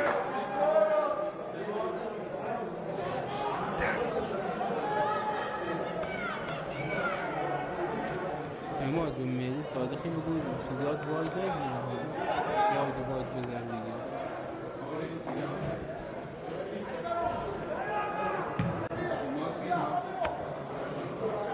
اسماعیل فطرتی رو داره آماده میکنه آقای نظر محمدی که به عنوان یار تعویضی بعدی خودشون به زمین مسابقه بفرستن. بذار توپ رفت بازی خوابید. انا ریاکشن مربی‌ها رو بدی. لحظاتی هست که بازی از اون تب و تاب اکثر دقایق خودش افتاده و دو تیم بیشتر در میانه میدان دارن کار رو دنبال میکنن. منوچهری یه دور میزنه، رسول منوچهری میتونه زودتر پاسش رو هم بده به قاسمی نژاد. این کار رو بالاخره انجام میده قاسمی نژاد. پاسش جالب نبوده، برگشت دادن توپ رو بازیکنان داماش. زینعلی از موجود توپ رو مشایعت میکنه و توپ به سود بازیکنان مس به بیرون بره. میری رو از زمین مسابقه خارج میکنه و فطرتی رو به جای اون وارد زمین میکنه آقای نظر محمدی. تعویض برای تیم فوتبال داماش گیلان، بازیکن شماره 28 سید محمد میری از زمین مسابقه خارج و به جای ایشان بازیکن شماره 24 اسماعیل فطرتی بازی میکنن. ایمان صادقی با ضربه بلند توپ رو میرسونه به نزدیکی‌های محوطه جریمه. برگشت تو از سوی بازیکنان داماش و پرتابی که برای تیم مس اعلام میشه. کیانی همکاریشون با سالم محمدی جواب نمیده و تو این بار به سود بازیکنان داماش راهی اوت میشه.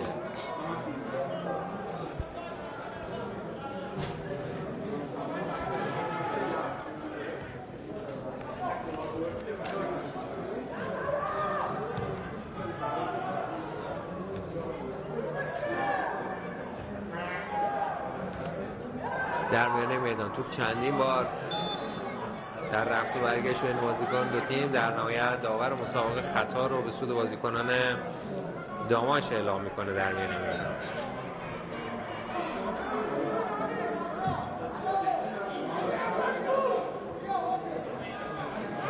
این هم ثمری نداره برای بازیکنان داماش. بازیکن مثل کرمان هستن که پاک پرتاب اوت بازی رو دنبال میکنن. عارف زینعلی کمی جلو کشیدن بازیکنان داماش نسبت به دقایق قبل و همین هم سبب شده که تیم مس دیگه نتونه بی محابا به سمت دروازه تیم داماش حمله کنه. منوچهری در میانه میدان پاس عمقیش نمیرسه به سالم محمدی و این توپ از کنار دروازه داماش راهی اوت میشه.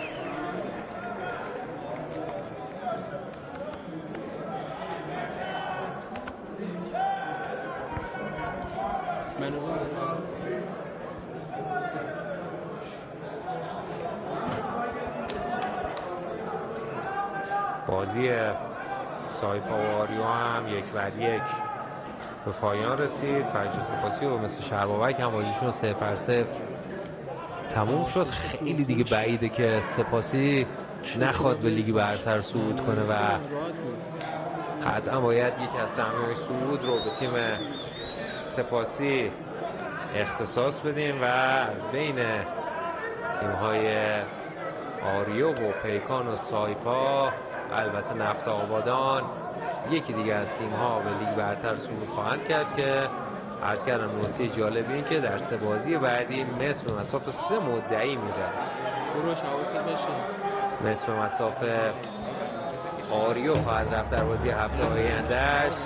بازی بعدی خودش رو در همین ورزشگاه برابر سایپا انجام میده و در هفته آخر رقابت‌ها در تهران با پیکان بازی میکنه و همین موضوع نشون میده که چقدر سخت و فشرده هستن بازی‌های مصر در 3 هفته پیش رو.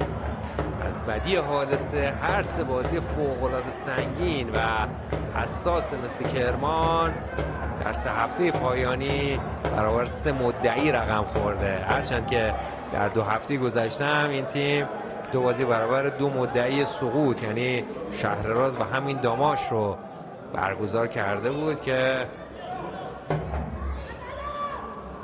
انگیزه کاملا در تیم مثل کرمان برای رسیدن به گل و پیروزی به چشم می‌خورد. ببینیم وحید نامداری با این توپ چه میکنه. اونجا به نظر میومد تو یک لحظه به دست بازیکن داماش هم برخورد کرده که داور این اعتقاد رو نداره و توپ برمیگرده. حالا در ضد حمله بازیکنان داماش صاحب توپ سریع برمیگردن بازیکنان مصر و پوشش میدن زمین خودشون رو با این توپ بلند. توپ رو میرسونه به نزدیکی های محوطه جریمه. یک شوت از راه دور سنگین از بازیکنان داماش که توپ در چارچوب نیست و از بالای دروازه مصر این توپ راهی اوت میشه. ایمان صادقی هم عصبانی هست از شاید او هم از گل هایی که تیمش در این بازی رو ثمر نرسونده بیشتر از عصبانی باشه، وگرنه تیم داماش که خیلی دروازه رو تحت فشار قرار نداده به خصوص زمینی دور.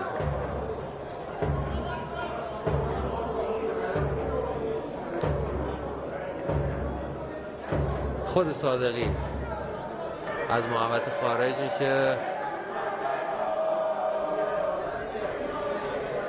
با این ضربه بلند توپ رو میاره به سمت راست زمین. قاسمی نژاد پاس خوبش میرسه به نامداری و ضربه‌ای که نامداری به توپ میزنه و یک ضربه کرنر برای بازیکنان مصر کرمان اعلام میشه روی این صحنه. ببینیم تعویضای بعدیه مثل کرمان بعد از تعویضی که انجام داد رسول منوچهری رو به زمین فرستاد چه زمانی از سوی کادر فنی تیم مثل کرمان انجام میشه. بهزادی است که قصد داریم کرنر رو ارسال کنه. کیانی بهش نزدیک میشه، جابجا میکنن کیانی و بهزادی و حالا توپ رو کیانی ارسال کنه. باز هم درگیری ها در محوطه جریمه در زمان ارسال کرنر ادامه داره بین بازیکنان دو تیم.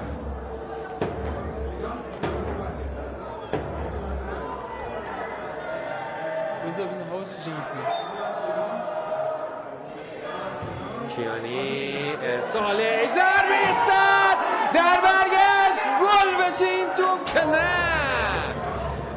حالا همه چی خوب بود، تیر دروازه هم اینجا برای زدن گل مصر مانع تراشی میکنه.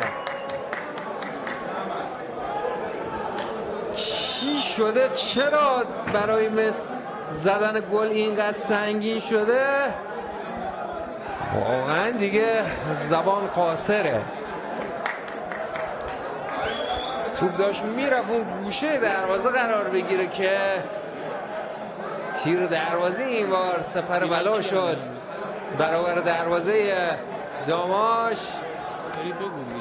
حالا یکی بره تیر دروازه راضی کنه که اجازه بده مصر به گل برسه، گل بزنین بازیکنان مصر. البته این ارسال نمیتونه برای مصر تبدیل به موقعیت گل بشه. حالا در برگشت باید مواظب باشن، یک موقعیت خطرناک میره برای بازیکنان مصر شکل بگیره. باری کلا اونجا منوچهری به سرعت میاد و اضافه میشه و پوشش میده جای خالی مدافعان پیش کشیده مثل کرمان رو. مون توی گلوی ما این فریاد گل، نه فقط توی گلوی ما، توی گلوی همه هواداران. یه جوری این تبدیل به بغض شده دیگه.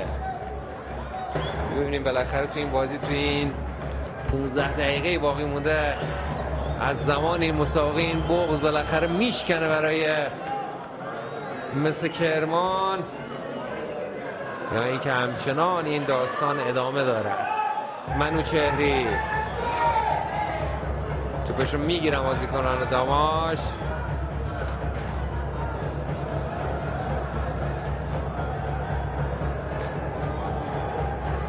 یه بدن میذاره اونجا بازیکن داماش، همون توپش از خط رد شده و کمک داور پرچم رو نشانه پرتاب بود برای بازیکن مثل کرمان بلند میکنه. بفهمی کجا باید تصمیم میکنی.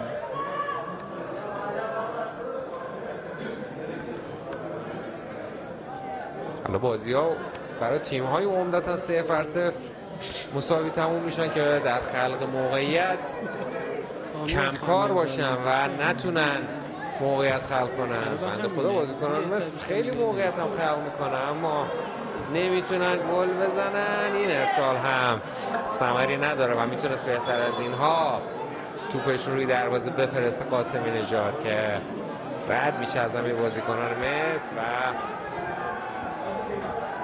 تبدیل به گل نمیشه. تبدیل دیگری رو هم آقای نظر محمدی برای حفظ همین تک امتیاز داره انجام میده.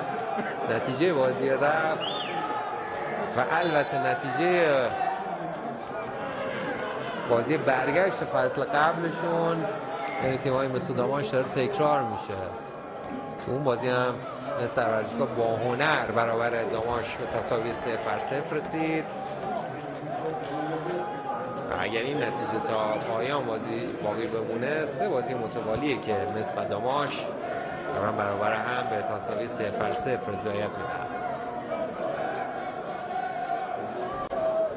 آخرین بردی که از این دو تیم برابر هم داشت مصر بود که در رشت در بازی رفت فصل قبل موفق شد 2-1 بازی رو ببره. امیرحسین عسکری آماده میشه تا برای مثل کرمان وارد زمین بشه.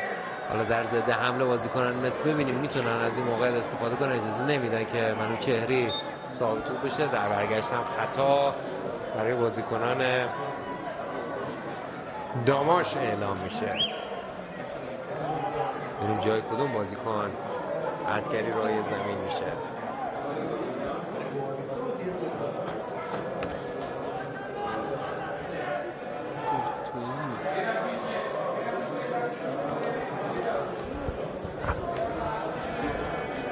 ده دقیقه تنها به پایان این بازی زمان باقی مونده و نتیجه‌ای که کماکان بدون گل مساوی داره دنبال میشه. توپ رو دور میکنن بازیکنان زینعلی بود که زیر توپ زد. بهزادی یه تاثیر روی توپ میذاره. قاسمی نژاد موفق‌تر بازیکنان داماش هستن، آفساید هم نیست، میتونه کار خودش رو دنبال کنه.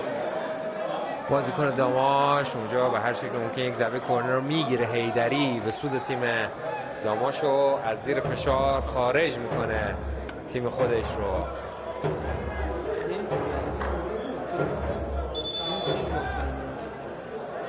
امیرحسین عسکری کی فینال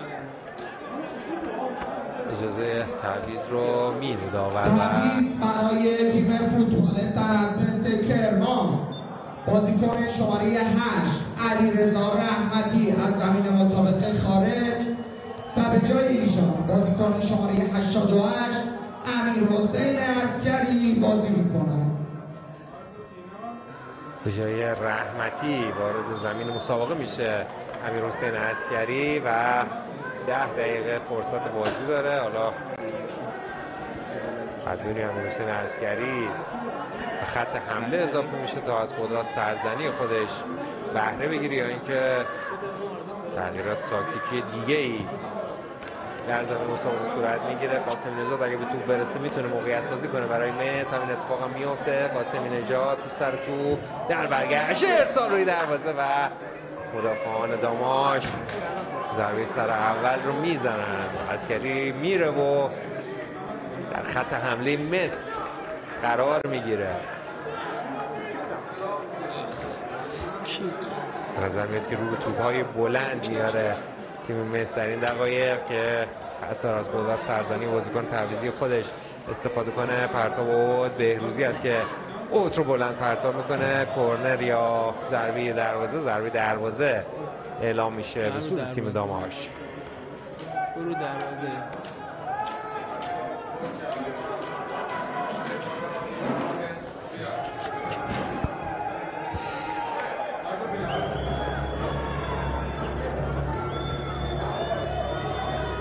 و 3 دقیقه خیلی هم وقت تلف شده نداشتیم توی نیمه دوم. تا این لحظه از بازی همون سرعت و جذابیت نیمه اول خودش رو داشت ولی گل نداشت. گلی که تیم مثل کرمان کاملا شایسته رسیدن به اون بود.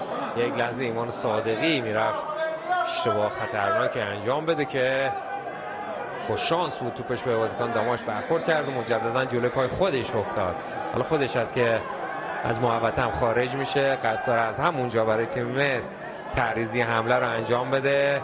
توپش رو بلند ارسال میکنه پشت محوطه. تاثیرگذاری بازیکنان مس در محوطه توپ نمیرسه به وزیری پناه و از کنار دروازه داماش توپ به اوت میره.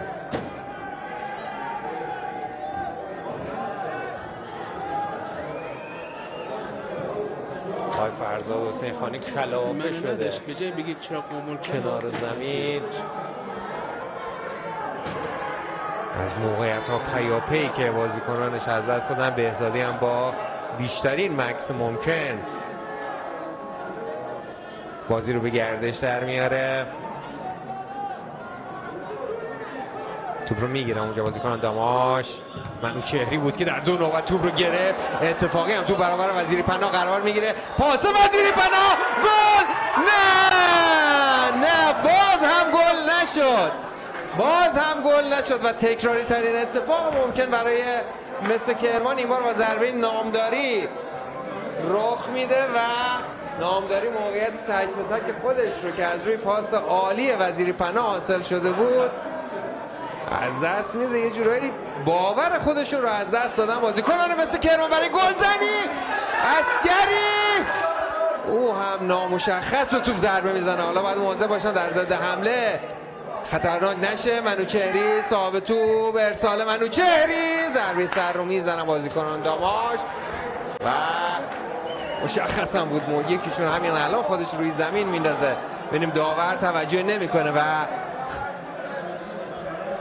تذکر دو بازیکن داماش که بلندش از روی زمین.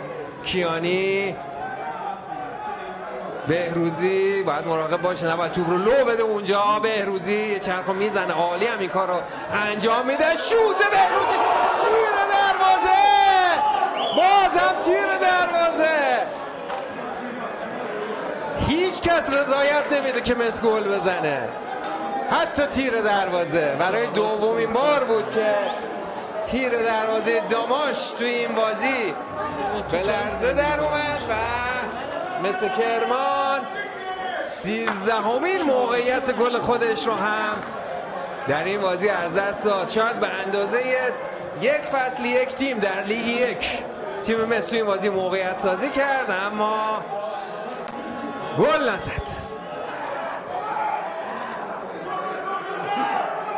منوچهری خودش پا به تو بعد نزدیک شدن بازیکنان مثل کرمان بهش اونجا توپ را از دست میده رسول منوچهری و بدون خطا هم این کار انجام دادن بازیکنان داماش. بهش نزدیک نشدن بازیکنان مس. حالا اینجا توپ رو میگیرن فرصت هست. بهزادی پاس موقعیش نامداری باید ضربه خودش رو بزنه. زاویه‌اش رو بسته میکنه یک بار دیگه خود نامداری. این ارسال که برمیگردونن بازیکنان داماش توپ رو از روی شوت مجید بهروزی هم بازیکنان مس به گل نرسیدن و نمیدونم چه سندی باید گذاشته بشه تا گل مصر از حبس خارج بشه.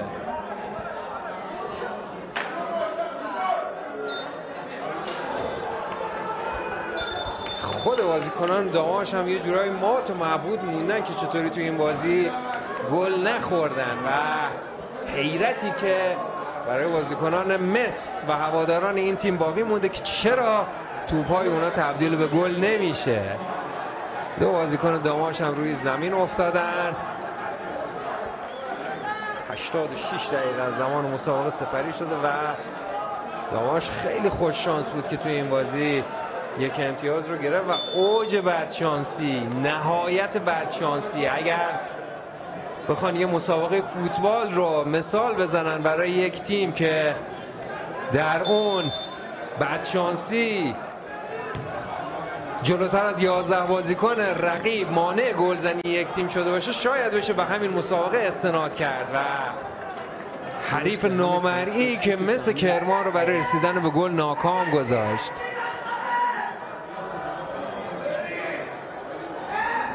دو تعویض دیگر رو هم تیم مصر در دستور کار قرار داده. عباس زراعتکار و آرمان مهدی پور قصد دارن برای مصر به زمین بیان. ببینیم این توپ به کجا میرسه. فرصت برای بازیکنان مثل کرمان و ضربه خودش رو بزنه. چقدر معطل میکنه و چقدر شلوغ میشه اونجا محوطه داماش. این ضربه که جور رو میلرزونه اما از پشت در میزه و این توپ هم راهی به دروازه پیدا نمیکنه. آرمان مهدی پور و عباس زراعتکار بازیکن تهاجمی مصر قصد دارن به زمین مسابقه بیان دیگه. هرچی مهره تهاجمی داشته تیم مصر در این بازی به کار گرفته. هر چقدر هم میتونسته برای خودش موقعیت گل خلق کرده ولی کلید دروازه داماش گم شده مثل کلید دروازه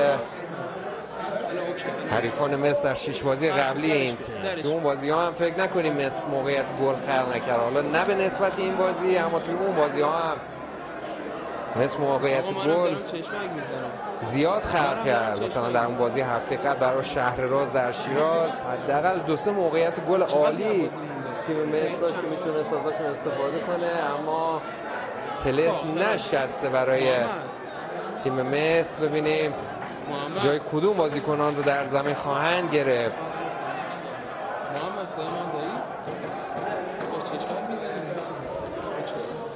عباس زراعتکار به جای وحید نامداری به زمین مسابقه میاد و آرمان مهدی پور هم به جای مهدی کیانی در زمین مسابقه بازی خواهد کرد. تو کیو داری محمد؟ تو مصر داری یا داماش داری؟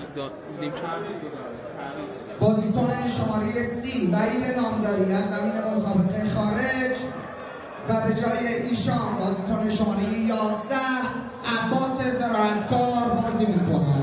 ببینیم این بازیکنان تعویضی میتونن برای مصر گره گشایی کنن و به قول آقای حسین خانی بالاخره ناجی در تیم مثل کرمان پیدا میشه که بله این قفل رو برای دروازه تیم مصر باز کنه. 7 دقیقه هم وقت تلف شده برای نیمه دوم اعلام میشه.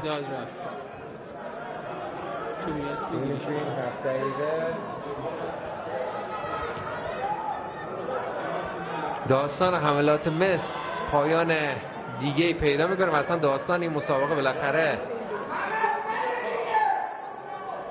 گل درون خودش ثبت میکنه یا اینکه این بازی هم 0-0 به پایان میرسه.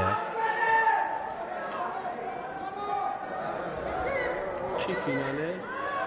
کی فیناله؟ توپ رد میشه از برابر بهروزی و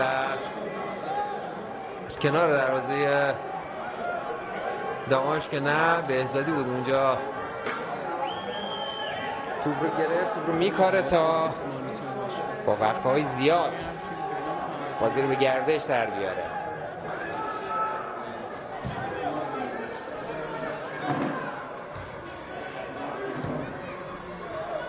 در میانه میدان. بازیکنان داماش، قلی بیگی، پا به توپ، تکل خوب از قاسمی نژاد، توپ رو میگیره برای تیم مس و پرتاب اوت برای تیم مس کرمان اعلام میشه.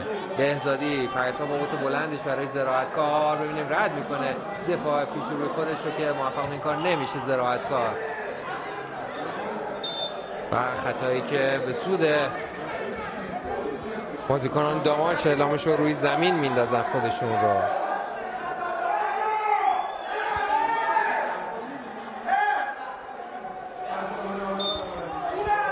داور هم تذکر میده بازیکن داماش که بلند شه از سر جای خودش. قلی بیگی هم بلند میشه و باید بازی رو به گردش در بیارم آبی پوشان تیم داماش.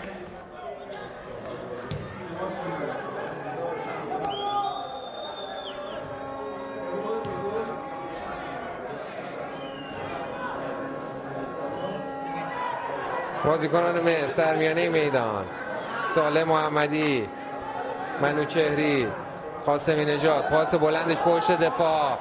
ببینیم روی این حمله ضربه بهروزی که این بار به پای یکی از بازیکنان داماش هم برخورد کرد و کمونه کرد و توپ از بالای دروازه بازیکنان تیم داماش به بیرون رفت.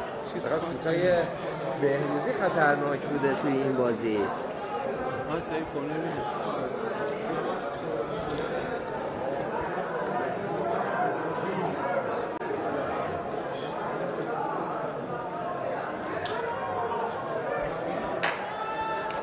آخرین موقعیت‌های مثل کرمان برای رسیدن به گل، چیزی که کمترین استحقاق اونها توی این بازی بوده، اونها حداقل توی این بازی 3-4 گل ماست به ثمر برسونن که حالا پشت خط یه گلشون مونده. این موقعیت هم از بالای دروازه به بیرون میره. ضربه سر صالح محمدی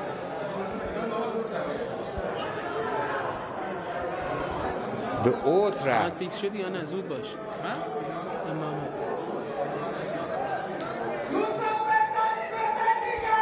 شاید اگر تعداد موقعیت‌های گل مصر رو توی این بازی ما برای شما بگم عدد براتون باور کردنی نباشه. 17 موقعیت مسلم گل، 17 موقعیت مسلم گلزنی که هیچ کدومش برای مثل کرمان تبدیل به گل نشده. واقعا یه جورایی اعجاب آور بود این بازی برای مس و هوادارانش که چجوری این همه موقعیت گل خلق شد اما هیچ کدومش از خط دروازه داماش رد نشد. 2 بار تیر دروازه مانع شد و بارها هم بازیکنان مثل کرمان نتونستن ضربه نهایی رو خوب بزنن. وزیری پناه بعد برسونه تو رو دست بازیکنان روی دست خودش، خواهد تو رو نگه میداره علی وزیری پناه. منوچهری ضربه منوچهری که تبدیل به یک ضربه کورنر میشه. قبلش البته داور اعلام خطا کرده از موقعیتی خوب. این ضربه به سود مثل کرمان اعلام شده. فشار خورد کننده تیم مس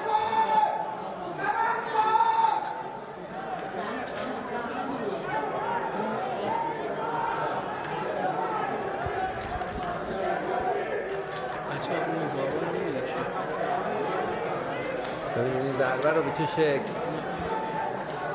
ارسال میکنن بازیکنان مثل کرمان. وزیری پناه هست که با استایل خاص خودش پشت توپ قرار گرفته. ببینید کلید در شوت وزیری پناه نهفته هست یا که خیر. ببینید این ضربه رو وزیری پناه نرم میفرسته، خیلی دیگه نرم است و بهزادی اونجا هیچ مشکلی برای مهار این توپ نداره. بهتر از اینها میتونست به توپ ضربه بزنه وزیری پناه. بهزادی ضربش بلند میاد به زمین مثل کرمان.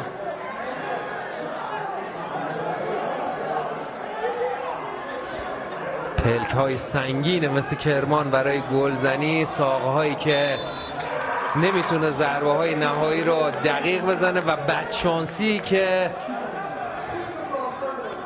دست از سر مس بر نمیداره همچنان تا این بازی هم تا دقایق پایانی خودش 0-0 باقی بمونه. عجیب، یعنی در دنیای فوتبال شاید بگم یه همچین مسابقه های کم نظیر بوده که یک تیم این همه موقعیت گل خلق کرده باشه اما نتونه گل زده باشه و این اتفاق برای مثل کرمان رخ داده و داستان تمام 0-0 های مثل کرمان رو شما میتونین از جریان این بازی بخونین. تیمی که برای خودش خوب موقعیت خلق میکنه اما نمیتونه ضربات آخر رو خوب بزنه. اینجا درگیری هم پیش اومده، بازیکن داماش اجازه نمیدن که بازیکنان مس به سرعت کار رو به گردش در بیارن.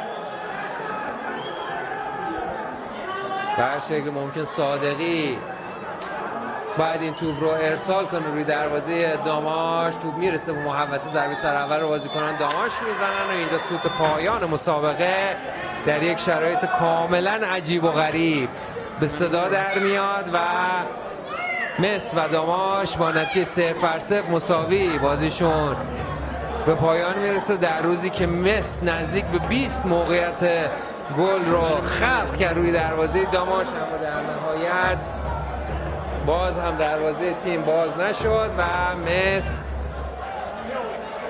در این بازی به اون چی که استحقاقش رو داشت نرسید تا 0-0 بازی تموم بشه. اونجا درگیری هم پیش اومده بین بازیکنان دو تیم که باید سریع جدا کنن عوامل دو تیم رو.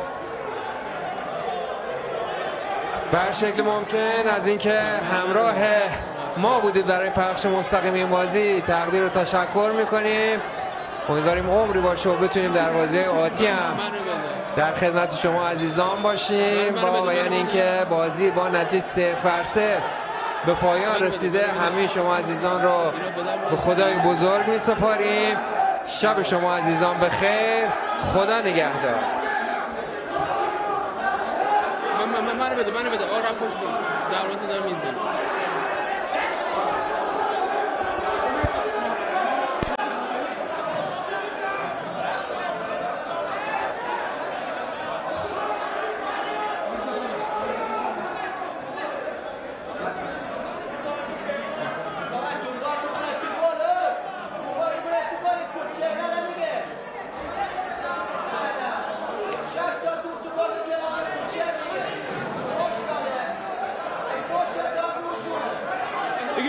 من نه نه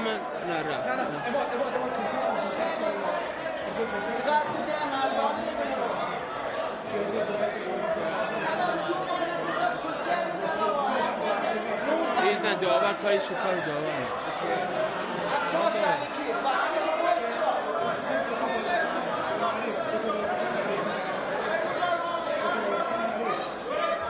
بگی من داشته باش.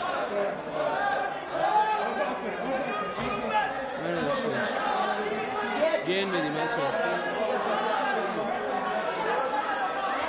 من داشته شما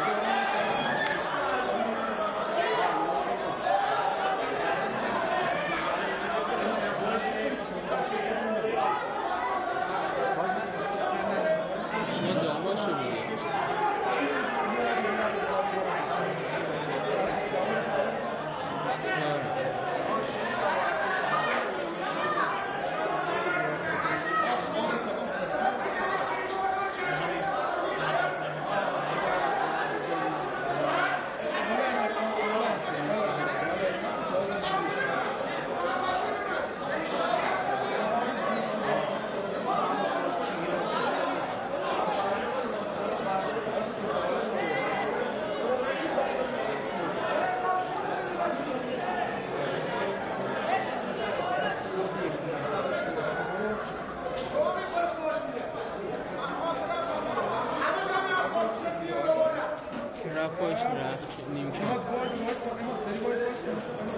آقا بس دیگه ولی ریکورد خواهد نکنه بچه توپ تو گل یه از این حرفا نیست برادر.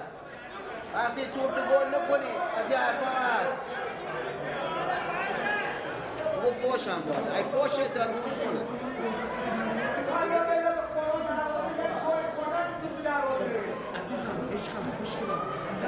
17 تا 18 تا توپ رفته تو هیچیش نه یه دوش خوردن که توپ رفته در این نمازه کتن داره اشتباه یارو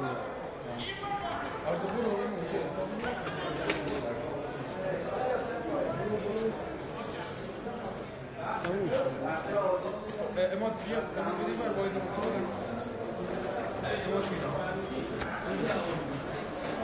چیه؟ اماد چیه؟ اماد چیه؟ چی؟ کافی چی؟ مهندس کافی آره باش دروازه میکرد جانم چی چیکار میکردم بله بله باش دروازه میکرد یه چی چیکار تصویر میکردم قرض کن تصویر قرض کن الله برش با پایان باید